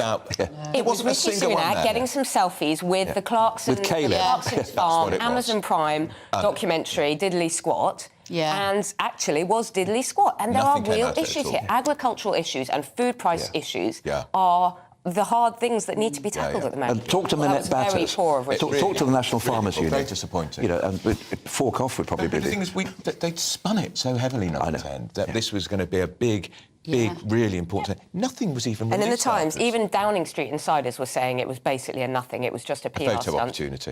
They walked style up, over substance. and they had their own camera crew with them, you know, the guys from Amazon Prime. From Clarkson, From Clarkson's farm. But Caleb was very interesting because he said, Rishi Sunak completely gets it, he completely understands it. But then he went and he said, I hate sheep. Sheep, all they want to do is die or escape. It was Caleb. Yeah, this is Caleb. Yeah, that's what he says on the programme. The programme is fantastic. Well, I'm sure it is, but, you know, I mean, little lambs, all they want to do is die. They do. Oh, stop it. No. Come on, you're a city woman. They couldn't die at some point, otherwise we don't get our lamb chops. I think his point is, as a sheep farmer, the profit is so small. All of the profits that the farmers are making are so small. Anyway, right, let's moving on to another story. We've done Anne Widdecombe with her cheese sandwiches. What about, Stephen, Starmer vowing to make Labour the party of house building? Well, I mean, traditionally Labour was. I mean, you know, Labour built a huge number. I mean, obviously the largest number of social houses ever built in this country was built under Harold Macmillan, obviously enough. But look, the main thing about house building is, you know, you need three things: land, labour and capital. We've got land, which is a lot of it is being banked by the big property developers. Plenty of brownfield land, by the way. Indeed, particularly in central London. We've still got to build on Green Belt. Well, I don't think he's saying he's going to only build on that. He's simply saying we should be a little bit more accommodating to the needs of the people. But capital we've got, but labour is a real problem. The unit prices for labour for nowadays, for brickies and plasterers, are really, really increasing. So we've got a problem there. But I think that we need to stop this sort of centripetal move to the southeast, where everybody seems to want to come to the southeast. I mean, you know, I can think of distinguished journalists from the northwest who've come down to London and you've actually done us a great favour by Thank you, Stephen. Well, I came from Swindon. Well, southwest. You want to talk about a lot of people in the real world don't want to come to the southeast. A lot of people are living their lives in the north. If there was the employment, we've got to have a proper industrial strategy, and to actually, you know, why on earth shouldn't government buildings be moved to the north? And what about the idea of the Green Belt? Is he being deliberately provocative? Do you Well, think? I'm just gobsmacked that Starmer's come out with another policy. He's on a roll, isn't he? A few days ago.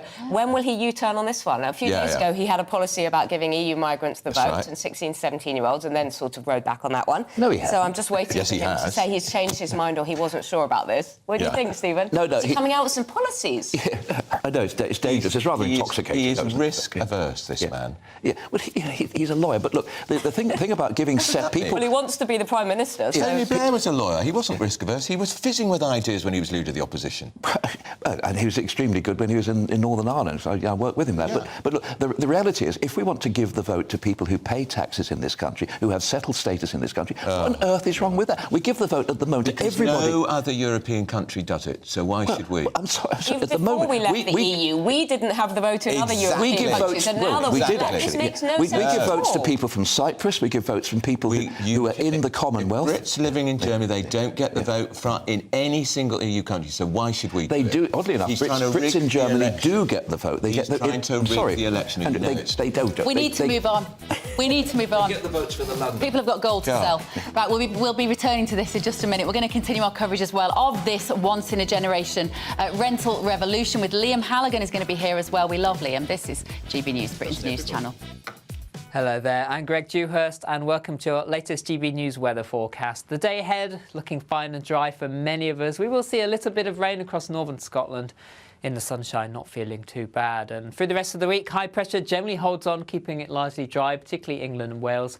Weak weather fronts will sweep in at times, but only light and patchy rain. Perhaps 1 or 2 heavier showers developing by Friday. This morning, a bit of a chilly start, but the day ahead, there'll be plenty of sunny spells. The thicker cloud coming and going at times, particularly in the east, and perhaps 1 or 2 showers as we move through into the afternoon.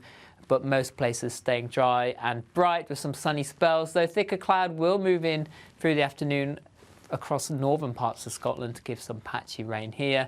Just like the last few days, temperatures mid to high teens, 18, 19 Celsius, so in that sunshine and with light winds, it won't feel too bad at all.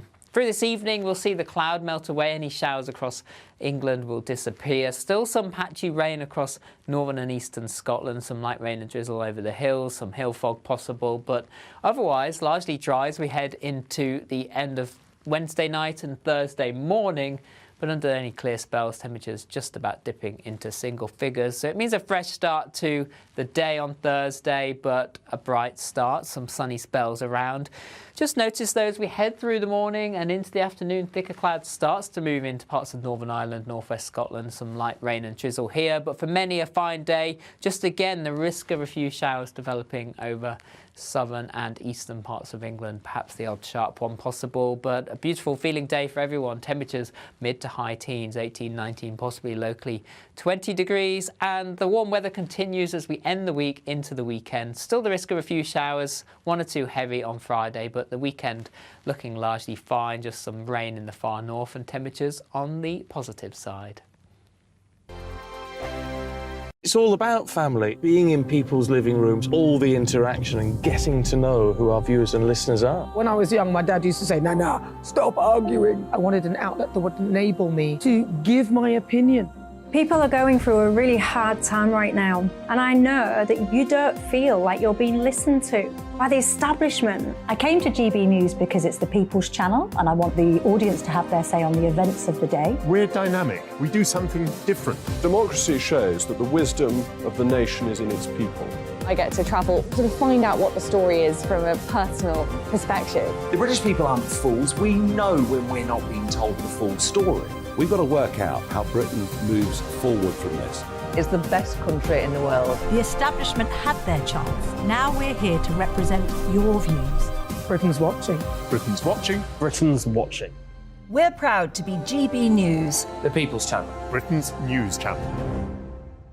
So Dubes & Co, we tackle the issues of the day with real robust debate, both sides of the fence, battling it out with me in the middle with my forthright opinions and views. And often really interesting things happen because you start with a position and then by the end of the debate you find actually, well, I might not have thought about that one. What we need in this country is 2 new political parties. You should maybe think about doing a 2024 calendar. I'm Michelle Dewberry and I'm keeping you company right through until 7 o'clock this evening. GB News, the People's Channel, Britain's watching. Join us every night on GB News at 11 p.m. for Headliners, which is 3 top comedians going through the next day's news stories, which is exactly what you need, because when the establishment has gone crazy, you need some craziness to make sense of it. So join us 11 p.m. every night on GB News, the People's Channel, Britain's news channel. Join me, Camilla Tominey, on Sunday mornings from 9:30, taking the politicians to task and breaking out of SW1 to see how their decisions are affecting you across the UK. Bursting the Westminster bubble every Sunday morning, only on GB News, the People's Channel. Britain's watching. I'm Andrew Doyle. Join me at 7 o'clock every Sunday night for Free Speech Nation, the show where I tackle the week's biggest stories in politics and current affairs with the help of my 2 comedian panellists and a variety of special guests. Free Speech Nation, Sunday nights from 7 on GB News, the People's Channel, Britain's news channel. I'm Mark White. As GB News Home and Security Editor, I cover those key issues that are so important to you. Our authorities, our communities doing all they can to combat violent crime. With the public services under unbearable strain, why are we still failing to control our borders? Defence, the first priority of any government, has been continually hollowed out. Can we trust our politicians to protect the armed forces? Join me, Mark White, on GB News.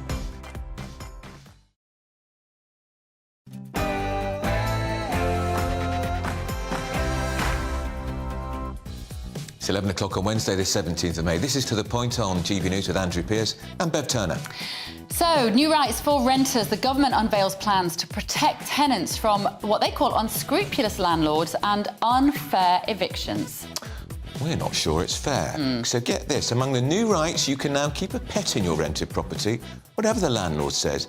Well, is that really the government's business? And how is that going to help solve the housing crisis for the younger generation? We want them to build homes. Also this morning, is Disney having a dig at the Prince and Princess of Wales via the new Little Mermaid film? Our royal reporter will be here to reveal more. And where's your happy place or your sad place? We're live in 2 places in the UK where people are either smiling or scowling. I bet you can guess where they're scowling. All to come on To The Point.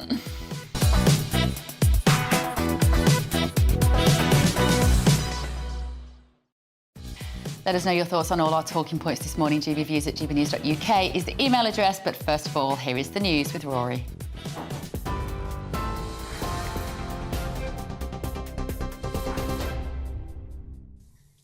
Thank you very much, Bev. The latest from the GB newsroom. One of the world's largest car manufacturers said the Brexit deal is threatening its business. Stellantis, which owns brands like Vauxhall and Citroën, says the current trade agreement affects its export and manufacturing operations in the UK. It says without changes, it will struggle to make electric vehicles at the Ellesmere port and Luton plants. The company is urging the government to renegotiate rules on where parts are sourced. So-called no-fault evictions are set to be scrapped as the government moves to strengthen renters' rights. Well, as it currently stands, landlords can reclaim a property without giving tenants a reason. But the new bill gives renters more power to challenge that without losing their home. Renters will also be given the legal right to ask to have a pet in their home, which landlords can't refuse without good reason. Well, the CEO of the National Residential Landlords Association, Ben Beadle, says evictions aren't as common as people think. What the Secretary of State has announced is that he will enhance powers to deal with antisocial behaviour, rent arrears, and make sure there are grounds for repossession when it comes to selling homes and landlords moving back in or one of their family members moving back in. That seems to me, if that's delivered upon, to be pretty much the status quo, bearing in mind that in 6% of cases, that's when landlords actually ask tenants to move in. So 94% of cases, tenants leave of their own accord. Well, rules for housing asylum seekers are also set to be changed. The government wants to temporarily remove licensing requirements, which will allow landlords to offer accommodation to people for up to 2 years, freeing up hotels. The properties won't need to be classed as a house in multiple occupation, and there will reportedly be exemptions on electrical safety regulations and minimum room sizes. But critics are warning the move will put their safety at risk. Meanwhile, the UK and the EU have agreed to build a new working arrangement to strengthen cooperation on migration. The Prime Minister met the President of the European Commission, Ursula von der Leyen, to discuss a shared interest in tackling cross-border crime and people trafficking. The arrangement would see British agencies working with the EU border force to tackle the situation in the Channel. Well, former Prime Minister Liz Truss is urging Rishi Sunak to brand China a threat to UK security. In a speech in Taiwan, Ms Truss called on the PM to not back down after he described Beijing as a long-term threat to Britain last summer. She also warned the West not to work with China. We can work with allies across the free world to challenge China's intimidating behaviour and also the economic coercion they're engaged with. And if there's one thing that I want to leave you with today, it is the fact that we need to step up that economic engagement with our key allies to be able to make sure that China isn't able to bully and coerce countries, and instead freedom and democracy will prevail. Labour wants to give local areas the power to build houses on the green belt on the condition it won't impact beauty areas. Sir Keir Starmer will tell the British Chambers of Commerce that increasing housing supply would lead to lower prices. The party says it will restore a target of building 300,000 houses annually if it wins the next general election. Well, it comes as the Prime Minister Rishi Sunak was forced to drop plans for compulsory housing targets after backlash from rebel backbench MPs. The government has extended the £2 bus fare cap for a second time. It said it's to ensure bus travel remains accessible and affordable for everyone. The cap will remain for bus services outside London until October the 31st and will then increase to £2.50 until November the 30th next year before fares are reviewed. Minister of State at the Department for Transport, Hugh Merriman, says the government's focus is on tackling inflation. This is money that we've found from inside the department. Me and the Transport Secretary have been shaking all of the cash we can out of projects which we don't think are necessary and targeting it on cost of living support through this measure and also on ensuring that bus routes are still there as well. So around £200 million for the bus fare cap and £300 million over the next 2 years for support for bus routes right across the country. The global average temperature is likely to surpass 1.5 degrees in the next 5 years. That's according to the World Met Organization, which says if the rise is recorded, it would be the first time in human history.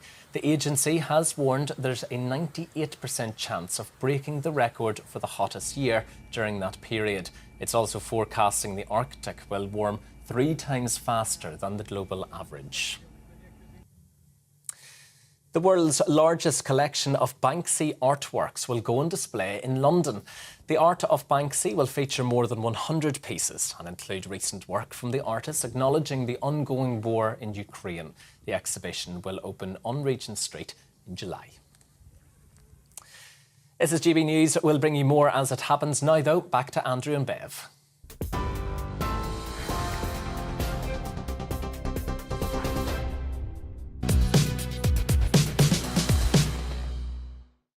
Good morning, it's 11:07. This is Andrew and Bev on To The Point on GB News. Now, our top story, the government will move to ban no-fault evictions as part of a set of major new reforms to the rental sector.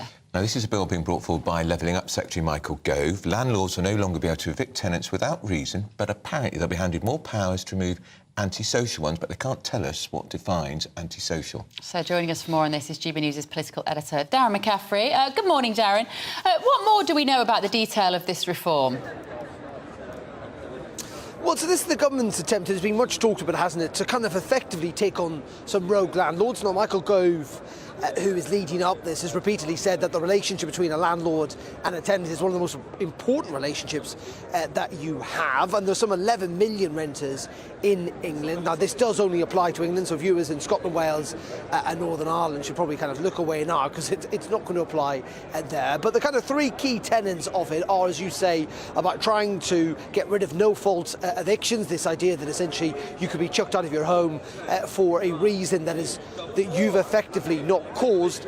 You add to that the fact that they are going to ensure that landlords cannot hike up rents in between contracts. So if you're 6 months into a 12-month contract, you cannot just find yourself with having to pay a hell of a lot more rent. And we've seen quite a bit of that recently. And third of all, that you're going to be allowed to have pets if you want inside your rented property. Up until now, that's kind of been discretion, effectively, of the landlord. Now, the government are keen to also say there are protections Also for landlords, that if tenants are involved in a pretty extreme antisocial behaviour, that they can be kicked out. But there is concern, it must be said, Bev, amongst landlords associations, that this again skews things too much in favour of tenants, and that in the end lots of landlords will think, you know what, it's frankly not worth it. And we've seen a little bit of that with some tax changes and changes to the law over the last couple of years, where the number of landlords across the UK has fallen, and that clearly is bad news also then for renters who find themselves with fewer properties to potentially rent, and the ones that are available almost certainly charge more. OK.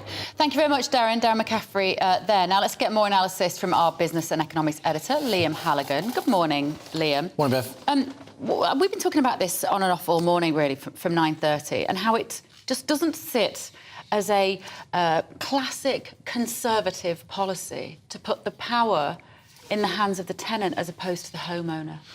I think Michael Gove's trying to strike a balance. I think in trying to strike that balance, he's going to annoy people on both sides. Interestingly, on social media, organisations like Priced Out, you know, a very effective campaign group run by young people trying to buy housing, trying to rent housing, they've welcomed this with open arms, while the National Landlords Association has raised lots of concerns. Let's just run through some of the main principles that Michael Gove is laying out in this legislation. Legislation, of course, which still has to go through Parliament. There is a growing rental sector. We just heard from Darren.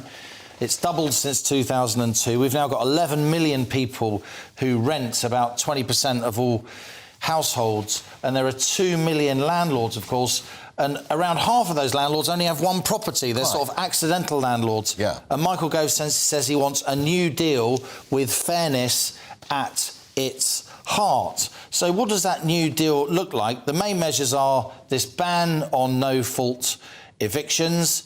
Landlords can't unreasonably refuse pets. Why? Well, this is what's going to be debated in Parliament. Michael Gove's legislation will include faster digitised court resolutions. We'll see how that works out. Huge backlog in the courts about disputes between tenants and landlords at the moment. And then there'll be a new ombudsman for disputes. Though there's no, an ombudsman, somebody who sort of arbitrates between the two sides on behalf of the government, but we don't know what kind of power that ombudsman will have. Look, it strikes me that there are some rogue landlords out there, but also I would say, and I have some experience in this sector myself, the vast majority of landlords have either one or two properties.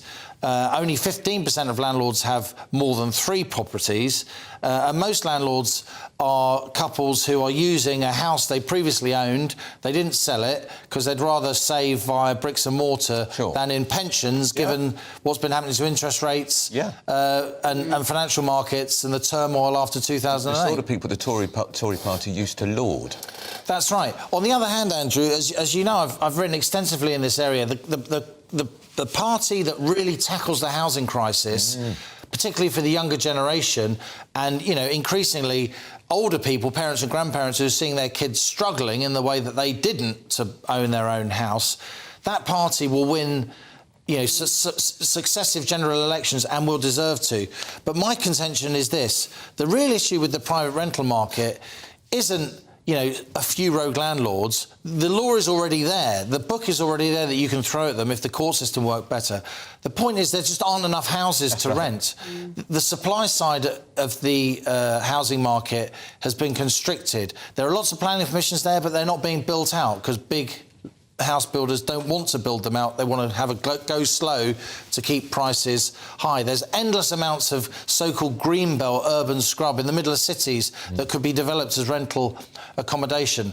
But successive governments don't want to tackle the supply side, and the Tories have just demonstrated that by dropping their housing target plans. They've been re-adopted by Labour. It's easier to get a cheap headline by saying we're going to tackle rogue landlords, and in that fallout, literally hundreds of thousands of ordinary people who happen to own another house that they rent out on good terms. They're going to flog it. They're either going to flog it or their tenants are going to make it really, really difficult for them. But here's if no-fault tenant, you can't evict for no fault. If the tenancy is a year, Liam, and comes to an end, Oh, it's the tenant. Well, there's no fault here. I'm staying. No, you've got a year contract. This is what is very difficult to understand, and I've talked to many experts in this sector. You know, if a contract is in place where you give your tenant a contract you both sign, is it 2 months or 3 months notice? Yeah. If you then give them that 2 months or 3 months notice, you might want to move back into the house yourself. You might want to sell your house. There's no fault, but you're just adhering to the contract. I don't know what happens in that situation. I suspect they're going to challenge it. What I've heard from the department, and indeed from the Secretary of State, I've discussed housing with Michael Gove over many, many years, I can't get a straight answer out of them about the status of the actual signed, legally binding contract between consenting adults. Yeah. What happens then? Which is a legal document. Yeah. Well, do you know what else I think is going to happen? Is that those people who've got homes that they rent out might decide, I don't want the hassle of a long-term tenant. Do you know what I'm going to do? I'm going to Airbnb it. I'm going to do serviced accommodation. And that affects communities. And that's why, at the same time, the government's now introducing... There's a big challenge between Airbnb and the government in certain localities, coastal regions, holiday hotspots, making it much, much harder to Airbnb. As I say, look, the vast majority of landlords want decent tenants. Jeremy Leaf, completely right. He came here earlier, an estate agent, albeit from quite a leafy part of London, but he knows what he's talking about.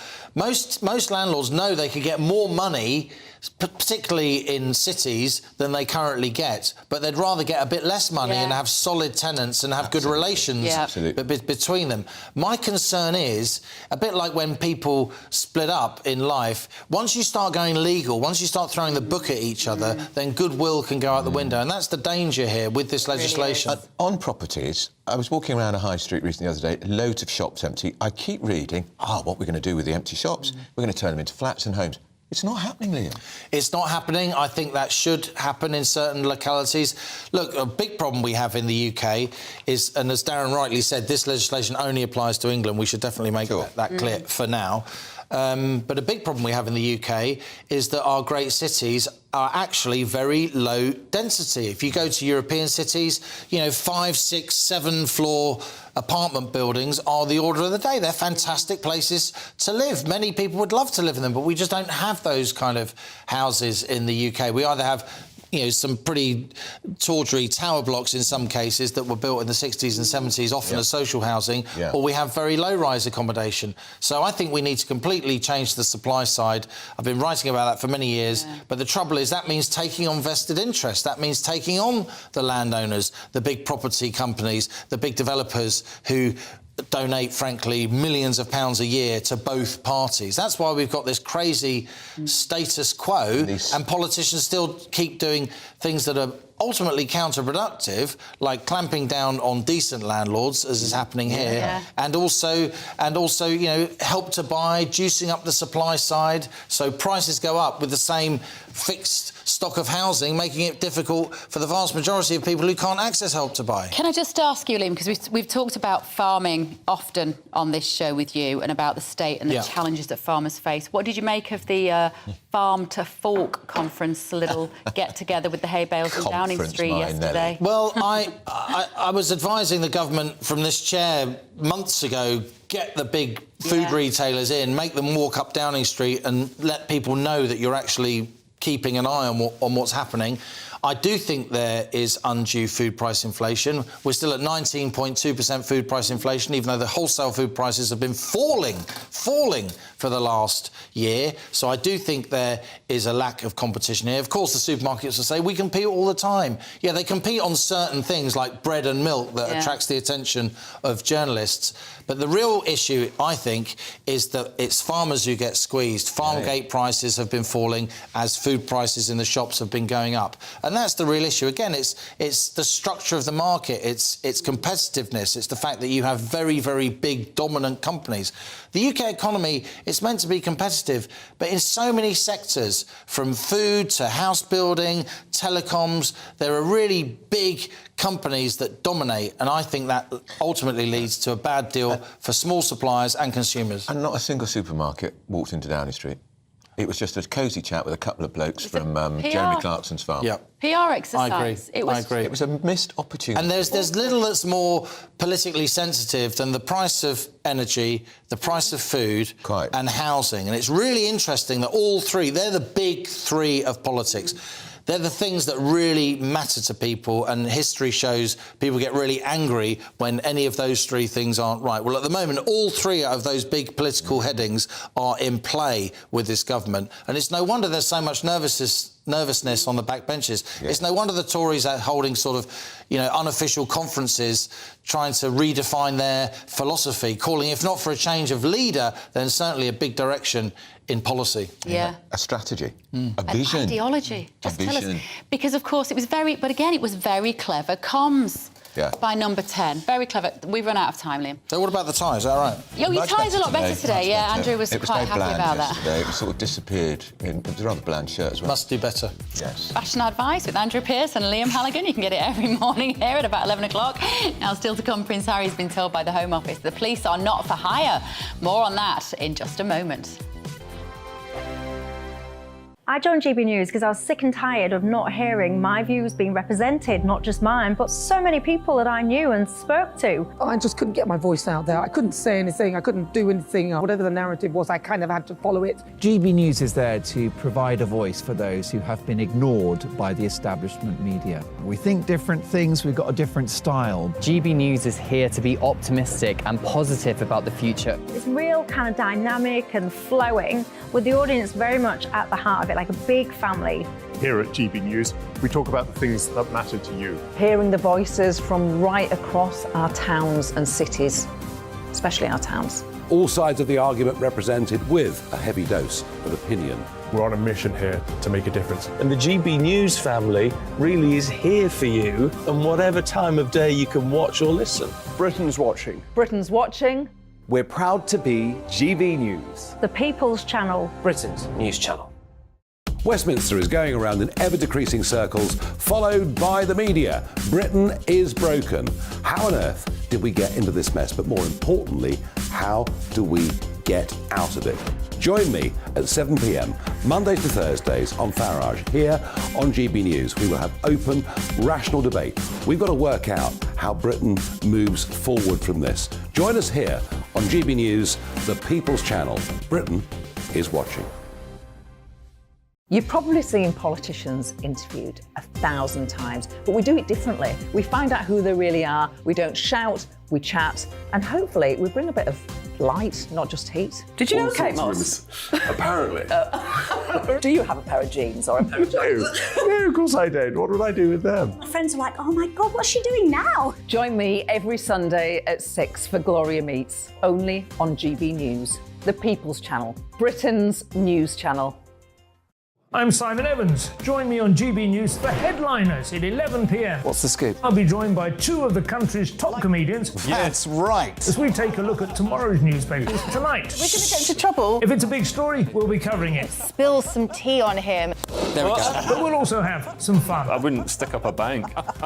My father didn't love me. So anyway. Headliners every night from 11 on GB News, the People's Channel, Britain's news channel. Monday to Thursday, 9 p.m. till 11 p.m. Join me, Dan Wootton. I'll bring you the sharpest takes and hottest debates. Do you not believe in prisons? I don't believe in prisons. I'm completely Right. stunned. I guarantee you there'll be no spin, no bias, no censorship. I actually was personally quite offended by it. And no reason to go to bed. So I guess they've always been quite woke. That's Dan Wootton tonight on TV, radio and online. Monday to Thursday from 9 p.m. till 11 p.m. on GB News. The People's Channel, Britain's news channel.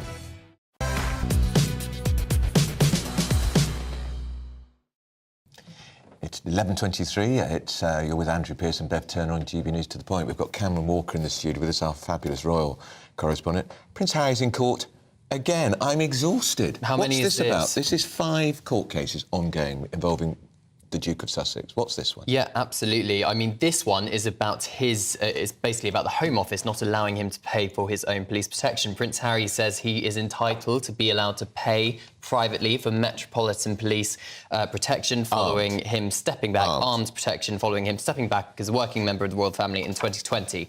So yesterday in court, Prince Harry's lawyer was trying to argue this particular law dating back to 1996, which says that the Chief Officer of Police can actually provide the services of the Metropolitan Police or police officers in exchange for payments.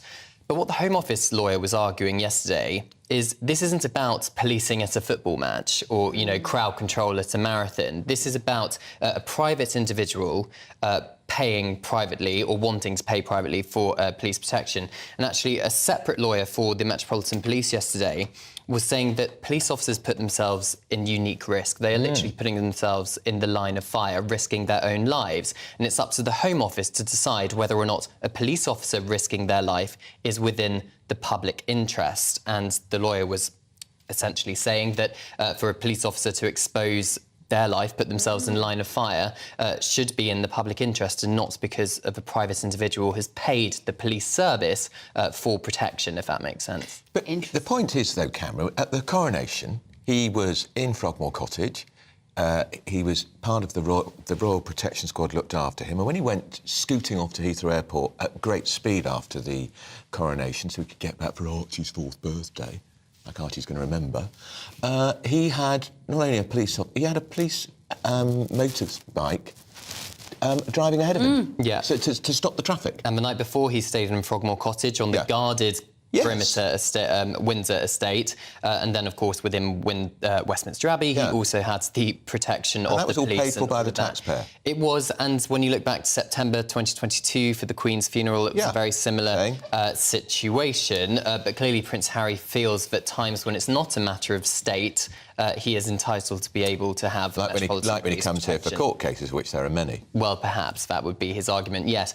It is an issue. Clearly, I think Prince Harry would argue that the fact that in America his protection can be armed and perhaps they have some level of, what am I trying to say, intelligence, whereas any private security firm in the UK would not be allowed to be armed and would not have access to MI5 intelligence. We talked to Di Davies yesterday, former head of the Royal Protection Squad, who said you could count on one hand the number of times a Royal Protection Officer pulled a gun in the last 30, 40 years. Famously with Princess Anne, and the Protection Officer actually took a bullet. On the Mall, on the Mall. So the probability of him needing armed protection when he's here privately is infinitesimal. But then you look at his book, his memoir, Spare, where he claimed... Well, I have to read it. I think we've all probably read it by this point, haven't we? But he claims, didn't he, that he killed a number of Taliban fighters, which some army officials have now argued that that's actually put himself and his family at greater risk. That was his choice. And reading the entire book, I think, shows to me that he is perhaps quite paranoid about certain things which has happened in his life and the potential risks that is associated with that. He has spoken in the Netflix documentary about being kept awake at night, wondering whether or not somebody is going to be in the house in LA trying to attack him. You know, it's funny though, isn't it? But given that it's his dad, effectively, who could make this decision and step in. He's a psychologist's dream, Harry, isn't he? He's a psychotherapist's dream. It's like, Dad, do you love me? Do you love me? Do you love me enough to keep me safe? It's very emotionally blackmailing the family as well. I mean, at the end of the day, it's a Home Office committee that makes this decision. It's called RAVEC, which is the Royal and VIP Executive Committee. It's made up of Home Office officials, the Home Secretary, senior Metropolitan Police officials, and crucially, members of the royal household. Most notably, some of the Queen's former private secretary, Sir Edward Young, reportedly was part of that committee, but made the decision that Harry could not pay for his own police protection, and they famously had a falling out. Prince Andrew is not a popular figure in the royal family. His popularity is even lower than Meghan's, which is saying something. He no longer has paid for public royal protection. So why should Harry? Because he's a private individual now. He doesn't do any public engagement, although, again, he'd have been in the royal protection at the coronation. Likewise, his daughters, who are, 6th and 7th in line to the throne, something like that, they don't... Why does he think he's got to be treated differently? He doesn't matter anymore. And do we see Prince Andrew arguing that he needs police protection? No, we're not. What we are seeing, actually, with Prince Andrew is his refusal, we believe, according to reports, that he's going to budge from his house on the guarded Windsor estate. Do you really think that the royal family are going to turn the gas off and the electricity off? Maybe this is why we've got the new tenants regulation. Maybe this his for wife. Prince Andrew to save him. Prince Charles has been on the phone to Michael Gove. Can you just... I've got this tenant I cannot get rid of. Help me out here. The idea is, isn't he, that he's just said, I'm just going to sit here. You're going to have to kick me out. Well, that is essentially the narrative we're being led to believe, but I don't think there is a situation where the king can turn his brother's gas and electricity off somehow. I think that might be a bit far-fetched. He's got a 55-year lease, but I don't know how much he has to pay, because it's Crown Estate, isn't it? So the Crown Estate, the money goes to the Treasury, and he hasn't got any money. Although Fergie managed to find £4.5 million to buy a very nice house. She still lives there with him, doesn't she? She does, yeah. It's a big gaff. You say he doesn't have any money, but then, of course, we expect, of course, the Queen's will remains private, but we expect some of her private income went to Andrew, so perhaps that's how he is funding it. That is only speculation, but you are right. Fergie did buy a house in Mayfair, I believe. I don't want you to go without talking about Disney. Oh, yes. Disney. Yeah, so this has dropped in the last few hours. So the new live-action Disney remake of The Little Mermaid reportedly takes a bit of a dig at the Princess of Wales. How could they? Yeah, so the film is released next week, but there's obviously previews which journalists and reviewers have been watching this week, and there's a scene in it where Ariel's lost her voice and Prince Eric, the main character, one of them, the other main character, is trying to guess what Ariel's name is. And he says, "Is your name Diana?" Shakes her head. "Is your name Catherine?" Repulsed face, shaking her head. OK, no, definitely not Catherine. Oh. And the reviewer who's watched it, who's spoken to Page 6 in America, is saying it's too much of a coincidence that the two names he guessed were two royal names. Diana, of course, Prince Harry, Prince William's mother, Princess of Wales, and Catherine, Prince William's wife, the Princess of Wales. I mean, it's just speculation, but it's a big coincidence. There's a Disney and a Netflix connection now, though, isn't there? I don't know. I can't remember. I think Disney and Netflix... I need to check that. But she's hugely popular in the United States, Catherine, isn't she? I believe she is pretty popular. She's not as popular as she is in the United Kingdom. I think there is still a big fallout from Meghan and Harry's Oprah interview, and for Princess Catherine particularly the Harry and Meghan Oprah interview, and just all the fallout of the feuds between the two camps. Yeah, all right, Cameron, great to see you. Thank you so much. We got through a lot there. Now, still to come, a quarter of Brits have said that their happiness has declined over the last year. Do you feel the same way? We'll find out all about that after your morning's news with Rory Smith.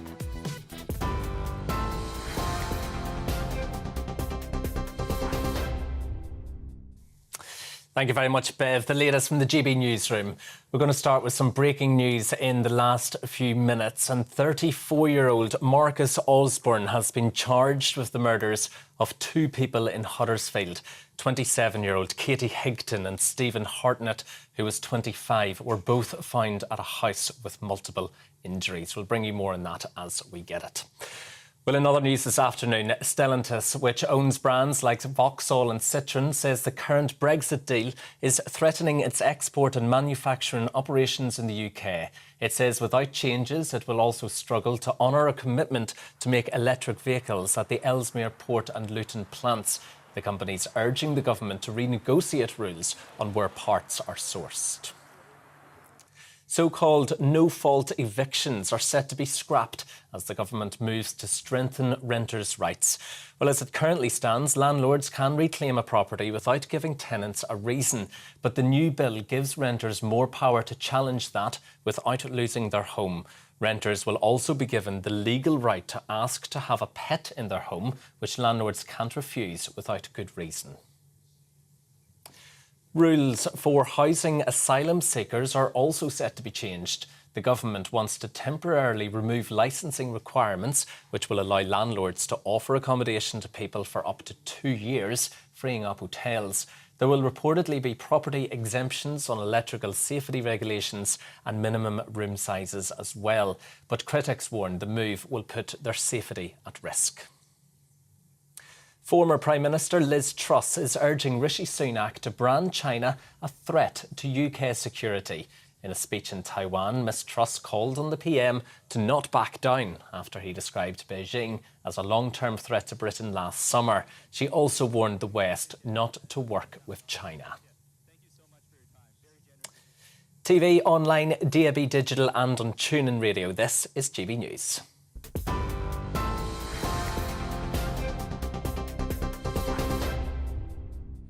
Direct Bullion sponsors the Finance Report on GB News for gold and silver investment.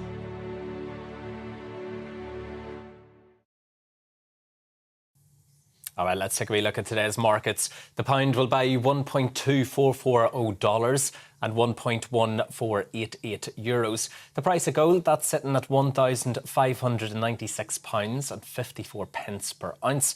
And the FTSE 100, that's sitting at 7,752 points. Direct Bullion sponsors the Finance Report on GB News for physical investment. Monday to Thursday nights on GB News. At 6, it's Dubes & Co. 7 o'clock, Farage. At 8, join Jacob Rees-Mogg. And at 9, Dan Wootton Tonight, followed by Headliners. On TV, radio and online. This is GB News. First and foremost, I am a GB News fan, and I was before I was working here. Just love the fact that we're asking the questions that a lot of establishment media won't ask. With a bit of a twist, we not only want to inform you, but we want to keep you entertained. It's worth the drive because you get in and the team's all ready and waiting, they're itching to go, and it's a proper little family. GB News is the People's Channel. It's the audience that makes the programme sing. We're giving our viewers and our listeners a voice. I see the thousands of your letters, tweets, emails, you name it, coming in. Britain is broken. How on earth did we get into this mess? But more importantly, how do we get out of it? The establishment had their chance. Now we're here to represent you. It's time for something different. It's time for GB News. I'm very patriotic. I believe in Britain. Our best days lie ahead. Britain's watching. Britain's watching. Join us here on GB News. The People's Channel. Britain's news channel. Join me, Patrick Christie's, Monday to Friday, 3 till 6. We tackle the day's news agenda like you've never seen before. It's high tempo, high octane, the most controversial topics, and the best guests. You will not be able to take your eyes and ears off it. I'm not afraid to ask the questions that you really want answered. 3 till 6 p.m, Monday to Friday on GB News, the People's Channel, Britain's news channel. GB News has its own late-night paper preview show, Headliners, where comedians take you through the next day's top news stories. You don't have to bother reading the newspaper, we've got it covered for you. Headliners, every night at 11 p.m, and repeated every morning at 5 a.m. We won't send you to sleep like some of the other paper review shows out there. GB News, the People's Channel, Britain's news channel. Start the day with GB News. We catch up on all the big stories you didn't hear the night before. And take a look at what the world's talking about this morning. That's right, Monday to Thursdays from 6 o'clock. It's Breakfast with Eamon and Isabel. Straight after breakfast, join us, Bev Turner and Andrew Pearce. We're going to take you through till noon. We'll be tackling the big topics of the day, including the things that the other channels just won't talk about. If it's happening here. Wake up to mornings on GB News, the People's Channel. Britain's news channel. I'm Jacob Rees-Mogg, the Member of Parliament for North East Somerset and a former government minister. For years, I've walked the corridors of power in both Westminster and the City of London. We need to have the arguments, the discussions on how we make it better. Crop failures, famine, war, suffering on a scale completely unimaginable. We are putting the cart before the horse. As Charles I said at the scaffold, he was the true defender of liberty. Yeah, I've completely derailed the conversation. Join me Monday to Thursday at 8 p.m. on GB News, Britain's news channel.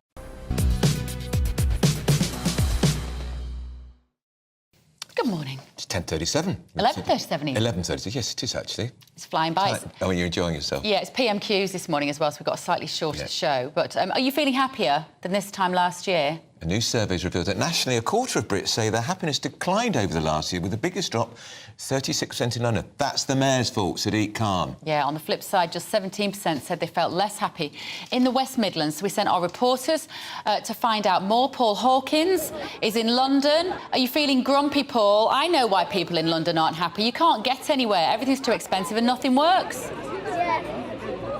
That's it, and that's it from me. Cheers, Bev. No, you're absolutely right, to be honest. You've kind of summed it up in a nutshell. I mean, newsflash, people are feeling unhappier. Newsflash surveys say that it's because of the cost of living. I mean, who would have thought it? Especially in London, where the cost of housing is off the scale. Londoners spend more than a third of their income on renting. Most of the people in the capital rent. Just to give you an example here, Rightmove said that renting a property is now, on average in London, £2,501 a month. That's up 14%. 14% in a year, and the national average is 1,190. So, it's off the scale when it comes to housing. I know that it's very much in the news agenda today, talking about housing and talking about housing supply and building and developing, landlords' rights, renters' rights, etc. This all factors in to that feeling that you're under pressure, that you can't pay your bills, that you're living paycheck to paycheck. Here's what one Londoner told us earlier. Been there probably about a year and a half, but I've had other friends who got good deals in COVID and they've had to move out because of the rent increase of like 30-odd%. Yeah. And people are looking at moving away out of London. Are you thinking about that? My tenancy doesn't end for another 8 months, so you just hope that it's all right. But it's got to play. I mean, you must spend a lot of your income on rent. Yeah. You do. Yeah. But and despite the money worries, which obviously is tough for everyone, would you say that you're feeling happy? Well, it's sun shining. I'm still alive, so happy enough. Honestly, Brits, keep calm, carry on, sun's shining. I'm surrounded by roadworks. I can't go anywhere. Exactly. Now we're going to go to West Midlands because Jack Carson is feeling a bit perkier than Paul. He's in Cannock, near the home of Cannock Chase, of course. How are you, Jack? You cheerful? Oh, I'm always happy, Andrew. I'm always happy. It's a great day. Well, the sun has just gone in, but it has been very, very sunny so far. Been enjoying the sunshine here, which is a bit rare at the minute with the weather as it is. But no, people in Cannock here, one of the happiest places apparently in the West Midlands.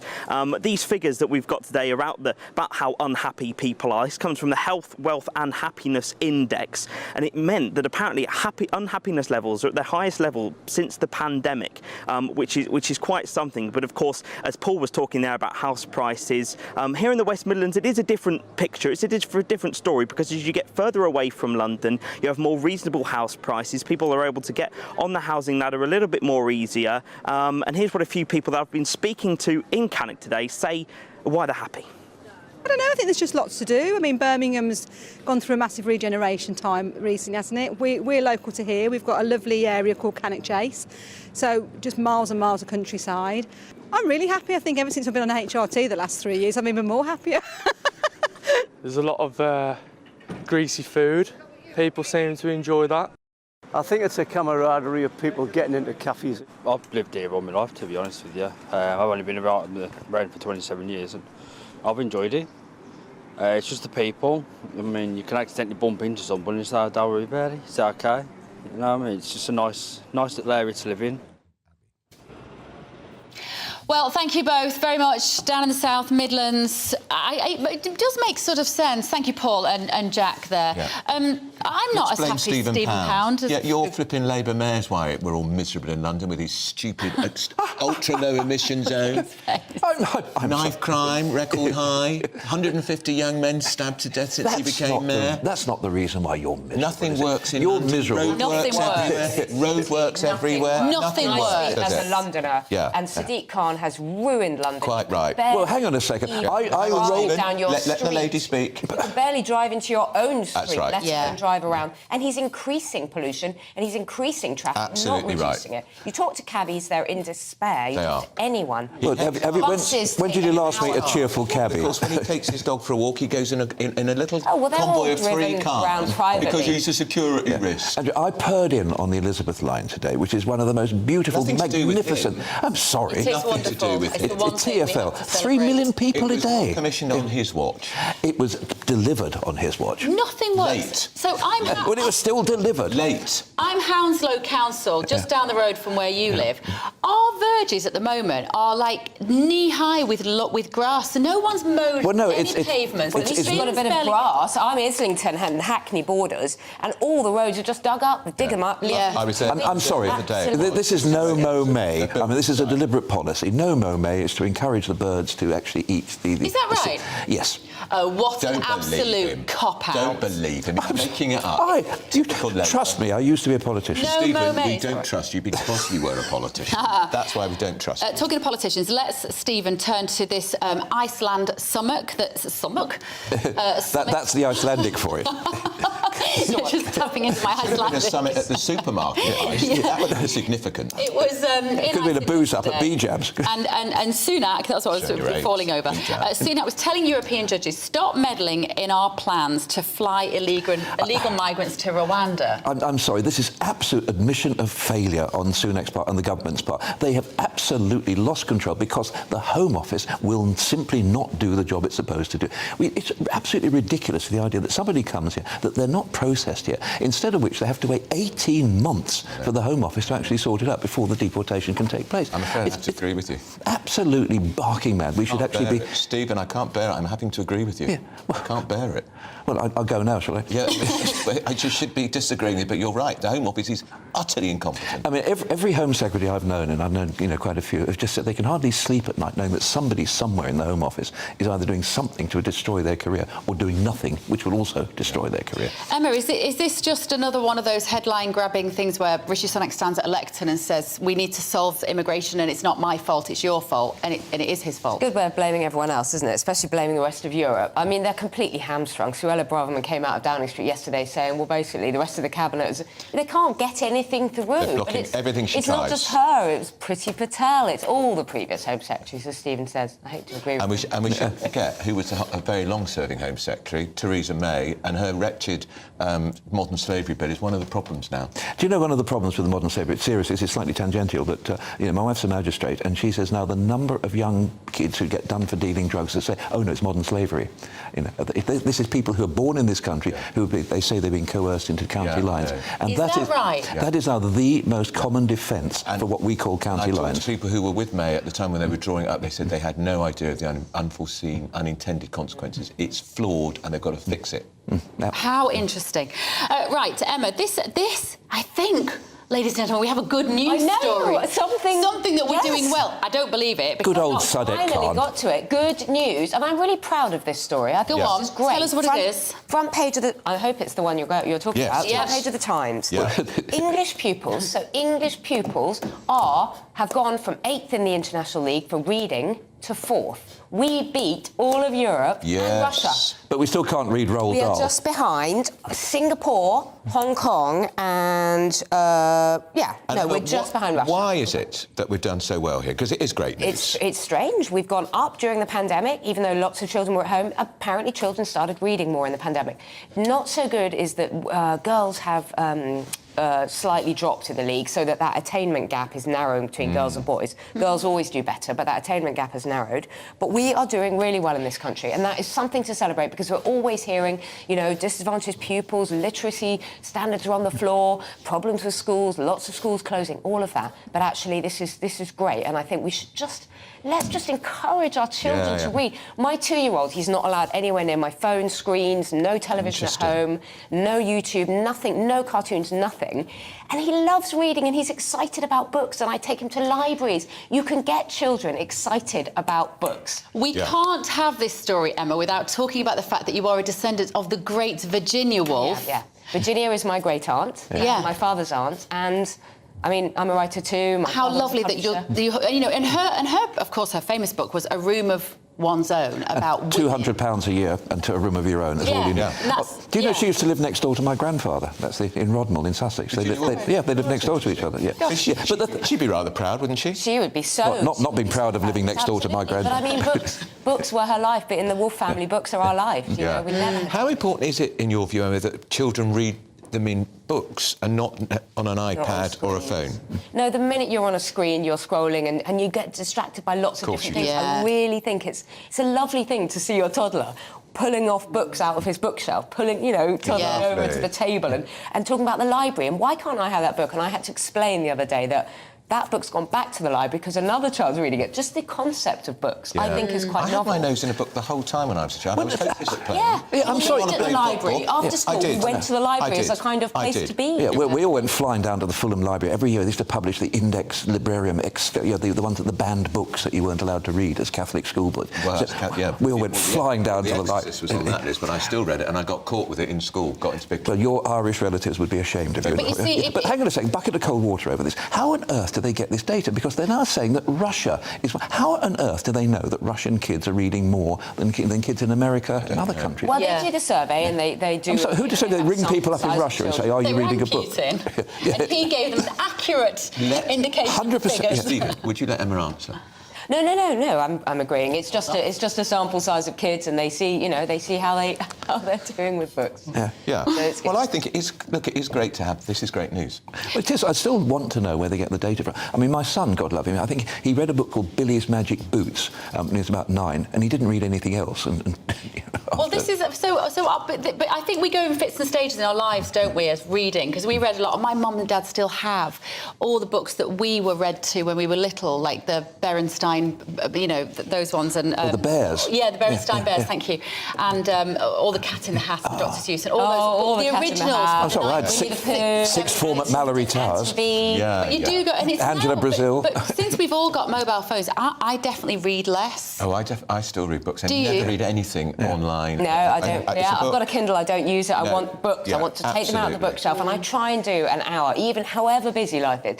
Try and do like an hour at some point in the day. Well, before bed. But if you, some of our best-selling authors will tell you now, if you talk to Jeffrey Archer, who'll say half of his sales now are on Kindle. If they're still, but if they're reading, that's great. It's very sad. We have a book club around because I am so middle class. I mean, I'm a suburban middle class person living in Ealing, and I belong to a book club. We meet down What the are you reading Viaduct. at the moment? Well, at the moment we're reading John Williams' book called Butcher's Crossing, but he wrote Stoner, and he's a brilliant writer. And so he's a modern writer, which is unusual. Well, isn't that interesting? Because I'd never heard of John Williams before somebody raised it in the book club, and now there's 3 people who've all heard of him. Every of his readings. I am not worthy. I've been reading Anna Karenina for about the 17th time, and every couple of years in my life, I'll go back to Tolstoy, and he is so good. And these writers probably wouldn't get published today, but Anna Karenina, just read, everybody. Read. Is that the one that your favourite book is? Probably Virginia Woolf, probably To the Lighthouse. Yeah. Right. Yeah. It is you have to say that. Stephen? Bizarrely, I'd have to say War and Peace, because I read it over and over again. Lord of the Rings. Well, you were the Lord of the Rings. That's Absolutely. a wonderful book. Love I'm it. going to reread that next. Right, Emma Wolf, Stephen Pound, thank you so much for your contributions this morning. We've come to the end. It's a short one because of PMQs at 12 o'clock. Coming up next is GB News Live with Mark Longhurst. This has been To The Point with Andrew and Bev. We're back tomorrow at 9:30. See you then. Hello again and welcome to your GB News forecast from the Met Office. I'm Aidan McGivern. Another mostly fine day today with sunny spells for many.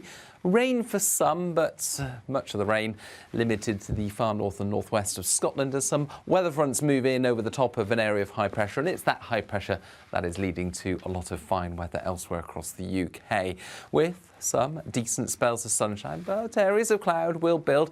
And we will see the odd shower across northern, eastern and central parts of England. They'll be fleeting. I think for the vast majority it's going to be a fine afternoon. That is until the outbreaks of rain arriving in the far north and northwest of Scotland. Feeling cool here with a breeze from the southwest. Elsewhere, mid to high teens generally, perhaps the odd 20 Celsius in the far south.